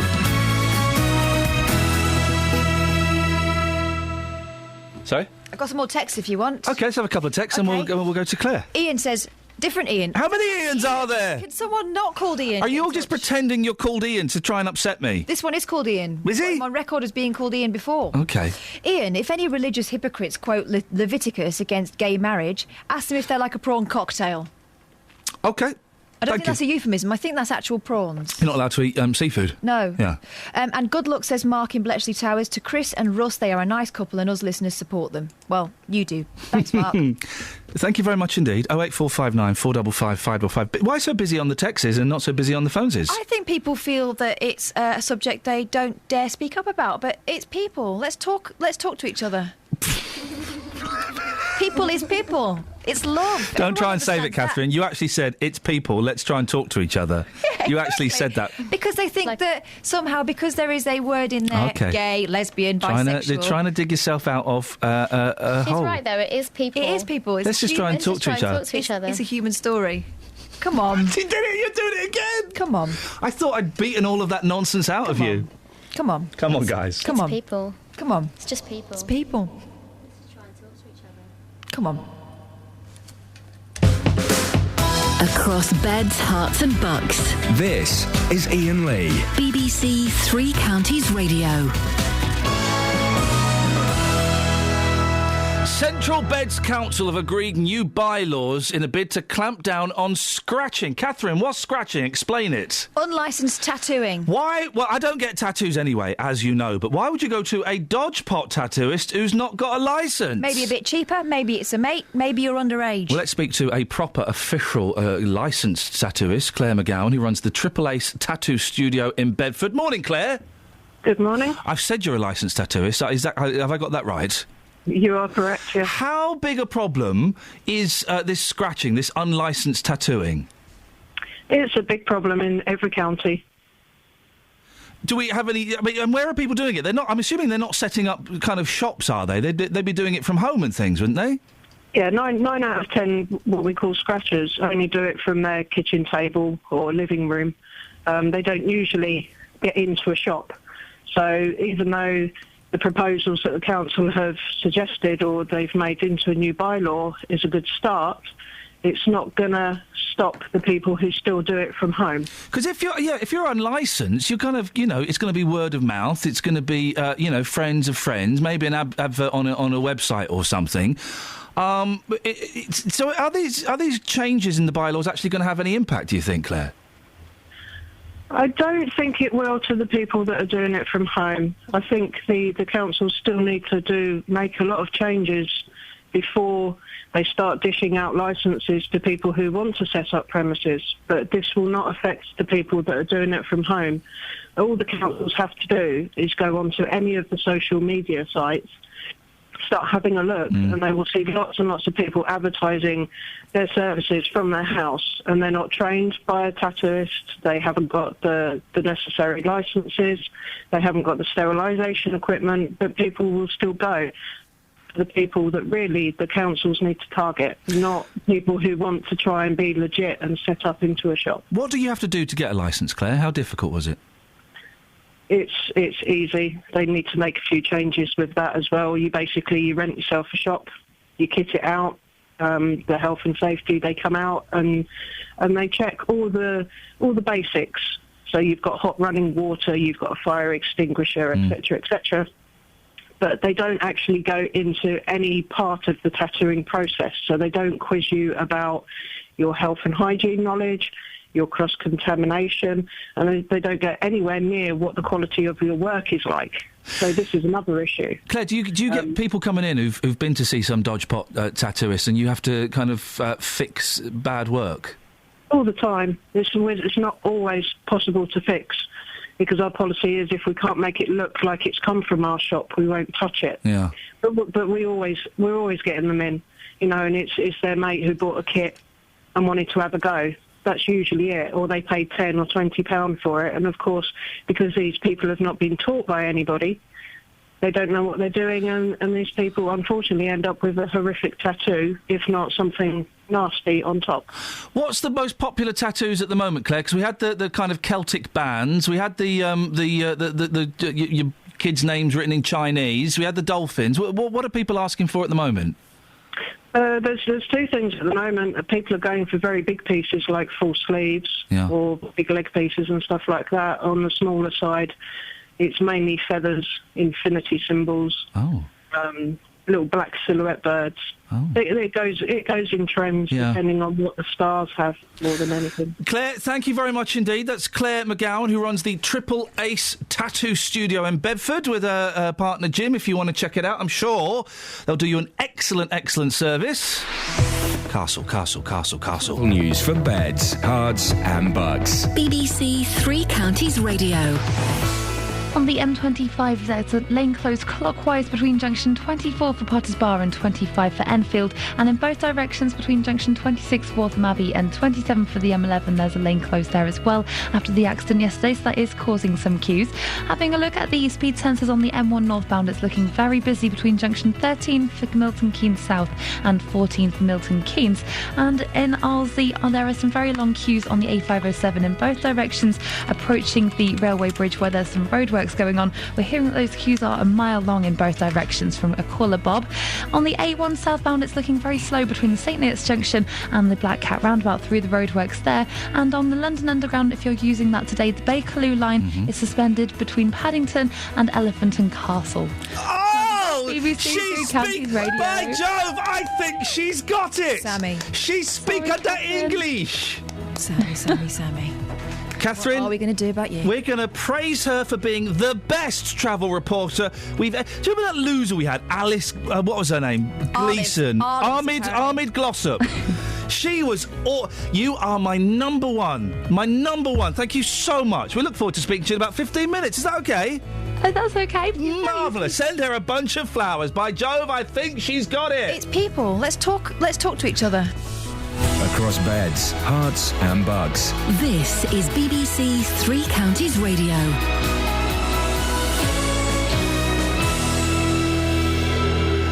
It's 8:30. I'm Simon Oxley. Two men are due to be interviewed by police investigating yesterday morning's fatal crash on the M25 on the Hertfordshire-Essex border. The men aged 33 and 25 are both in hospital but have been arrested on suspicion of causing death by dangerous driving. A gay couple from Milton Keynes are among the first in the country to convert their civil partnership to marriage. Becky and Alex Streak will tie the knot at the registry office in Bletchley this morning. And a South African judge says prosecutors can appeal against Oscar Pistorius' conviction for the culpable homicide of his girlfriend Reva Steenkamp. The case will now go before South Africa's Supreme Court. Prosecutors are seeking a murder conviction. Three Counties Sports. BBC Three Counties Radio. Liverpool are out of the Champions League after a 1-1 draw at home to Basel. Arsenal, who had already qualified for the knockout stages, won 4-1 away to Galatasaray. Tonight, Manchester City are away to Roma. John Murray's there. Manchester City have to go from bottom to second of Group E. To do that, they'll have to better CSKA Moscow's result in Munich against Bayern. The German champions are already sure of going through as group winners. And City will also have to get, at worst, a score draw here in the Italian capital. With Sergio Aguero out injured, possibly for up to 6 weeks or more, manager Manuel Pellegrini has brought along David Silva and captain Vincent Kompany, both only just fit again, which illustrates what an important night this is for club and manager. Also tonight, Chelsea, who are already through, host Sporting Lisbon. In Conference South last night, Hemel Hempstead beat Staines 5-1. Bishop Stortford lost 3-2 at Bromley. In the Southern League Premier, Chesham won 3-1 at Biggleswade. Burnham lost 2-1 at Histon. And in the FA Youth Cup, Stevenage's under-18s lost 2-1 to Everton after extra time at the Lamex Stadium.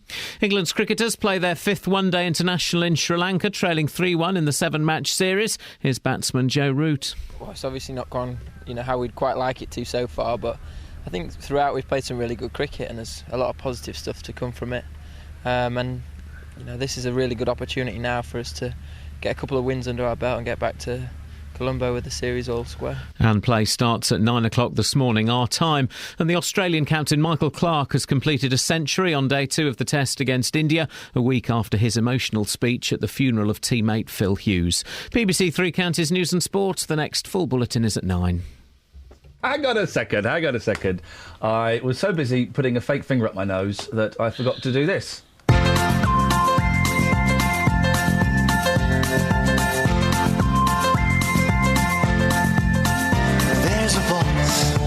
keeps on calling me. Down the road is where I'll always be. Every stop I make a new friend. Can't stay for long, just turn around and I'm gone again. Maybe tomorrow I'll wanna settle down. Until tomorrow I'll just keep moving on. Down this road that never seems to end. When new adventure lies just around the bend. So if you wanna join me for a while, just grab your hat, come travel light, that's hobo style. Maybe tomorrow I'll wanna settle down. Until tomorrow, the whole world is my home. So if you wanna join me for a while, just grab your hat, come travel light, that's hobo style. Oh, I think it's disgusting. Tomorrow I wanna settle down. Until tomorrow I'll just keep moving on. I like the mushy peas. One of them came up against me, I couldn't touch it, I was shocked.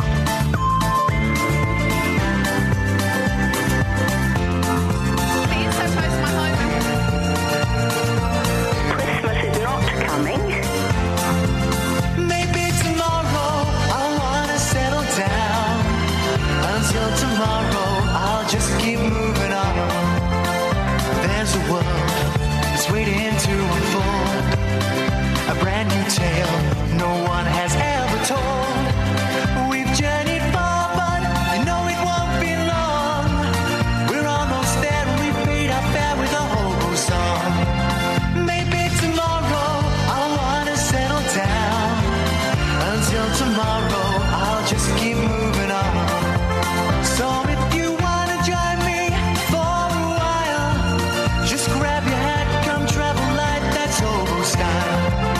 Maybe tomorrow I'll find what I call home. Until tomorrow, you know I'm free to roll. Catherine, remind us what we're talking about, please. No. Huh? No. Huh? No. OK. 08459 455 555. We're talking about on the spit fines. That is great. Thank you so much. I came up with that all by myself. Oh, you're welcome. On the spit fines. You didn't come up with that yourself. I did. Where do you think I got it from then? I said it earlier on. You didn't? I didn't hear her.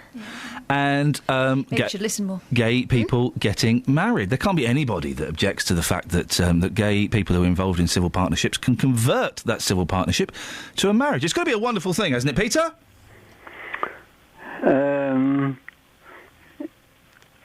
Marriage is a solemn service. Isn't it just? And wonderful that more people can indulge in it. Now, governments, Labour, Tory, or wherever the government is... The condemn? They can you hear me? Pardon? OK, carry on. The governments of any colour, red, red, blue, etc. Yes. They can pass laws, but they cannot pass or overpass the law of the Bible, which says that two men should not get married. OK, you're right. OK, so we shouldn't allow gay men to get married. What about lesbians? It doesn't mention women in the Bible, does it? Well, doesn't mention lesbians. So should we allow them to get married? I haven't really thought about that. Have a think about it now, Peter. Two gay women. We spoke to a lesbian earlier on today. She's going to convert her civil partnership into a marriage today. Isn't that wonderful? No, because all you're doing is going through a procedure. Yeah, a marriage. But you're not being blessed in the eyes of the Lord. Well, but it doesn't mention lesbians in the Bible. No, but you may depend. That's better. Let's got it out. You may depend that amounts to the same thing. Who's mounting who? What? You can't. Hang on a minute, Peter. What you're doing there is you're you're laying your own interpretation on the Bible, aren't you? Because it doesn't mention two women laying with each other. No. So that must mean if God isn't saying that lesbians are bad, then they must be good.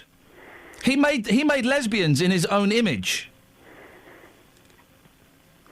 Well, as far as I read my Bible, it states that it didn't say about women. No. But it does say that two men should not be married. Fine, in that case, I agree with you. Well, no, sorry. Where's the quote that says two men shouldn't be married?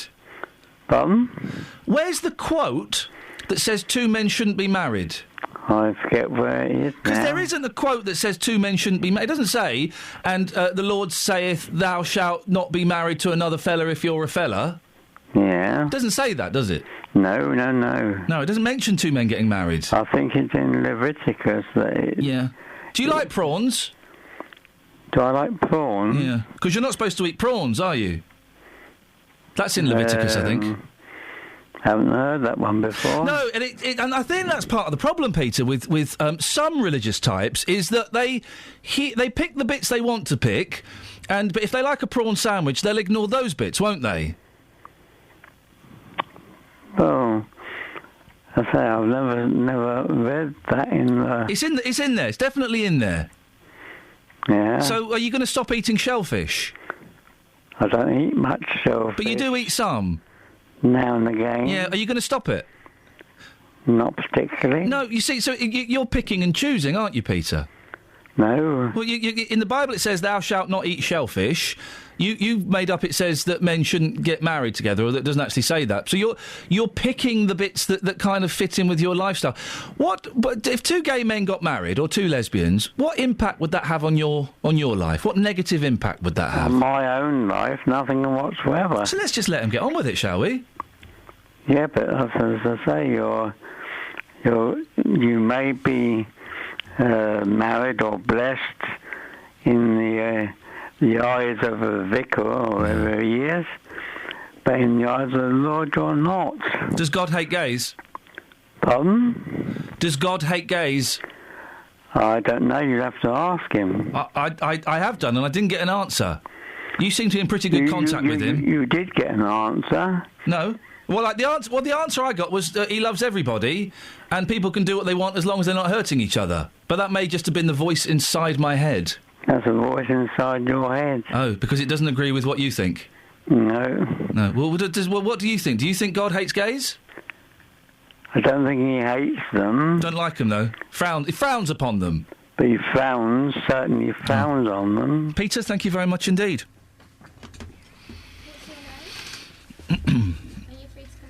It's interesting. I mean, the shellfish thing is a silly thing, but it's in the Bible. I don't know what it is. You shouldn't eat shellfish, and that's because back in the day, when everyone lived in the desert, by the time you got shellfish to the middle of the desert, it would be off, and you'd be sick.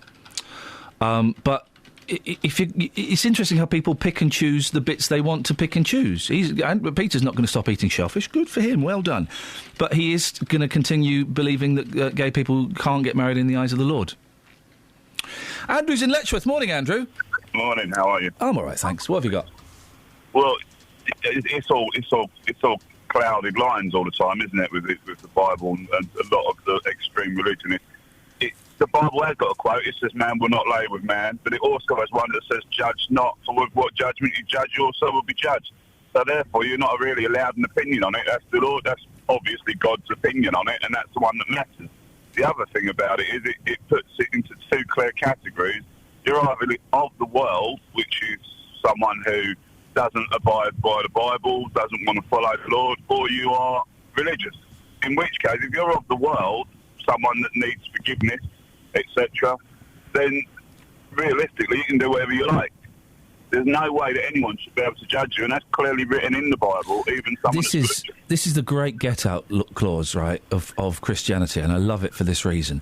I can do anything I want in my life, as long as on my deathbed I go, "Oh, please, Lord Jesus, forgive me." That's right. Boom, exactly. I'm in heaven. No, but you have to be truly sorry. You can't just say it. I'd be sorry. I'd regret it. The reality of it is, and the real sickening bit is, you've got a brother that's in prison, and when you go and see him, all of a sudden he's religious, and he says that everyone goes to jail. The day they go to jail, they get religious. Why is that? To get out quicker? Yeah, someone's going to open the door. Yeah. Andrew, thank you for that. I'd heard that before. Yeah, I've converted to Jesus and I'm really repentful of all my sins. Oh, we'll knock 3 months off then. Kevin's in Milton Keynes. Good morning, Kevin. Good morning, Ian. What would you like to say, boss? I just want to say well done for questioning that about the whole kind of shellfish stuff. I had a Jehovah's Witness knock on my door the other day, and I tried telling him, look, the Bible only gets referred to when it suits people, and other times they pick and choose what they want. And like your last caller said, thou shalt not judge. Isn't that what they should be doing? Yet everyone that comes on and sprouts off about the Bible, oh, God doesn't think that two men, should be married and this, that, and the other. I also like the fact you asked about the two lesbians as well, because that's not so. I mean, it can be argued that the reference to homosexuality in the Bible is not necessarily about that, and it's not particularly explicit. But don't mention lesbians at all, does it? No, and a lot of people, when you say two men together, they're like, oh yeah, all that kind of stuff. And could I just say I am gay, so I am allowed to say puff. But when you say lesbians, am I allowed to say puff, Kevin? I don't get offended. I grew up being bullied, so I don't really care what you call us. Okay. But you work for the BBC, and other people will get offended. So I shouldn't call you a big puff. I am. Okay. Well, okay. Excellent stuff. But yeah, you're right. When heterosexual men, blooming gay is disgusting. Do you want to watch this video of two women kissing each other? Get in there, sunshine. Yeah, exactly. So it's all as and when it suits. But when we talk about homosexuals and gays, people need to think that it's two men and two women, not just two men all the time. Kevin, thank you very much indeed. Kevin there, self-declared big old puff. 08459 455 555. I did ask, could anyone phone up and give me a good argument for why the people of the same sex shouldn't get married that didn't involve religion or demeaning my heterosexual marriage, and no one's been able to do it. Yet, there's 15 more minutes. There's 15 more minutes. 08459 455 555. Let's get the travel news with my favourite southern-sounding travel gal. Right off her. Sammy Bruff. Travel news for beds, cards and bugs. BBC Three Counties Radio. In Arsley, there are some very long queues on the A507 approaching the railway bridge roadworks in both directions. Westbound there from the A1 and eastbound there from Hitchin Road. In Stevenage on Broadhall Way, in both directions there are queues around Gunnelswood Road between the football ground and the A1M. And in Hemel Hempstead on the A41 southbound, it's very slow between the Hemel Hempstead turnoff and the M25 junction 20 for Kings Langley. On the M25 there are still problems clockwise as the lane closed. It's very slow because of a breakdown between junction 24 for Potters Bar and 25 for Enfield. Those queues reaching now the Bignell's Corner at South Mims. And on the M25 in both directions between junction 26 for Waltham Abbey and 27 for the M11, there's a lane closed after the accident yesterday. It's queuing past there as well. On the M1 northbound, it's very busy between junction 13 for Bedford and 14 for Milton Keynes. And further afield on the M1 southbound, it's partially blocked because of an accident between junction 15 for Northampton and 14 for Milton Keynes. On the underground, the Bakerloo line is suspended between Paddington and Elephant and Castle. Samantha Bruff, BBC Three Counties Radio. Who gave her permission to split the difference? Unbelievable. 8:46, it's Wednesday the 10th of December. I'm Iain Lee. These are your headlines on BBC Three Counties Radio.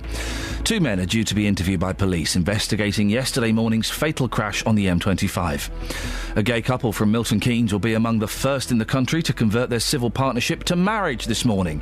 And almost a third of England's secondary schools are not good enough. That's according to the Chief Inspector of Schools. Coming up, we'll speak to J-Dog, but before that, it's Georgina. Beds, Herts and Bucks weather. BBC Three Counties Radio. Hello there. We've got a fairly decent start to the day. Lots of blue sky around this morning, so plenty of sunshine. Pretty breezy, though, with gusts of 30 to 35 miles per hour. That's a west to southwesterly direction. Come this afternoon, we may just see the odd shower, but many of us will have a dry day with highs of 7 degrees Celsius. Tonight, a few showers around, but mainly clear spells. Frost-free again, but pretty breezy. Lows of 3 degrees. And tomorrow, the winds increase increase, particularly later on in the day. We've got some heavy showers around, but there should be brighter spells in between. In the late afternoon, we start to see rain filtering in from the west.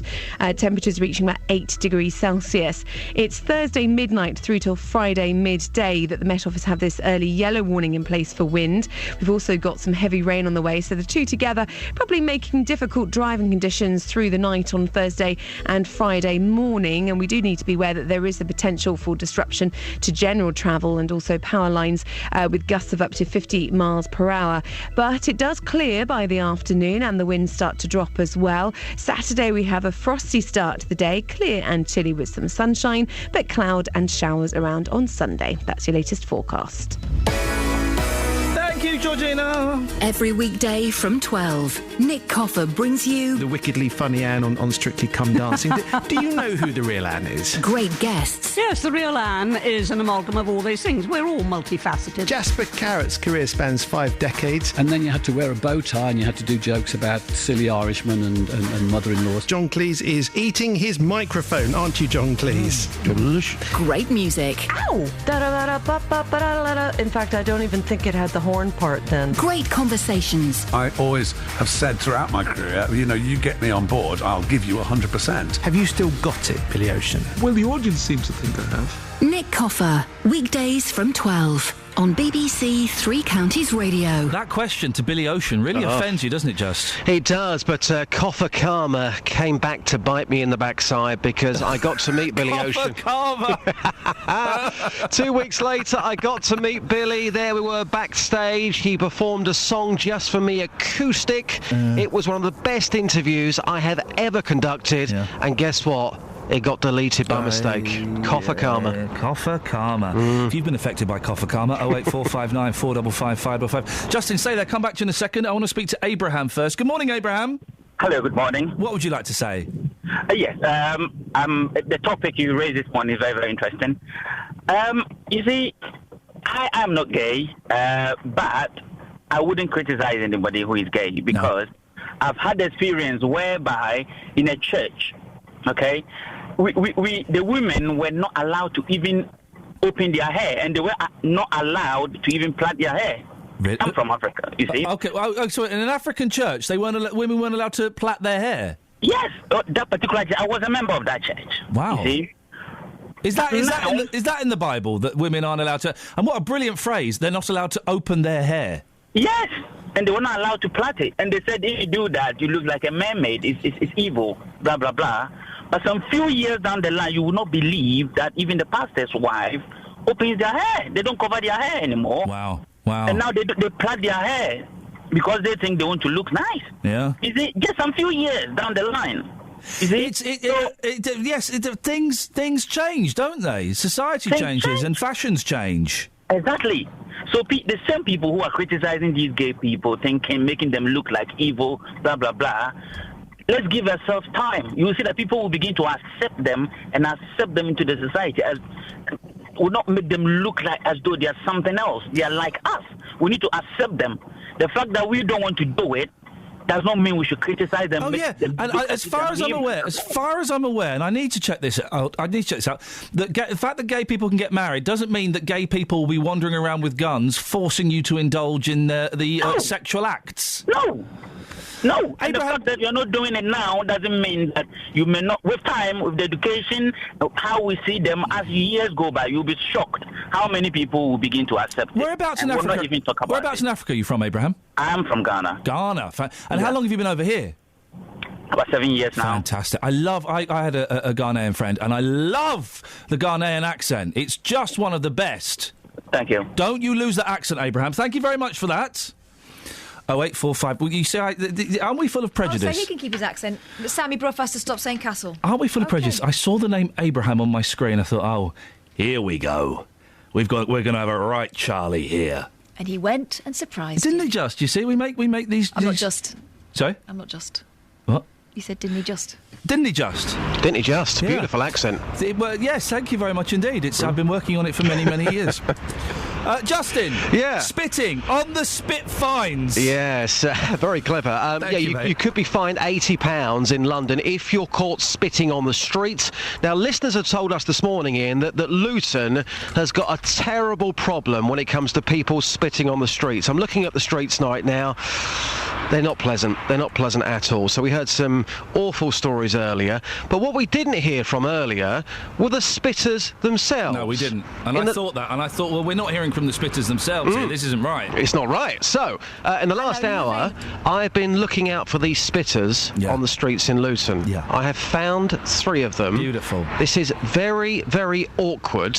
Oh. Here's what happened when I approached people in Luton who were spitting on the street. We're doing a feature about spitting this morning and how bad it is in Luton. I saw you just spit on the street there. Can I ask you why you did that? Because I did.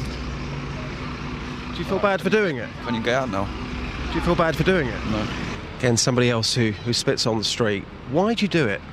If I just need to spit, if there's like saliva in my mouth, what else would you do if you had like saliva in your mouth? Would you not put it into a tissue or spit into a bin? You don't carry around tissues with you or nothing like that. Just spit. It's just easier. It's quicker. When you do it, you don't feel bad at all. I mean, look at these streets. They're absolutely filthy. Do you not feel bad for doing it? No, probably because these streets are filthy, so you don't really feel bad for it.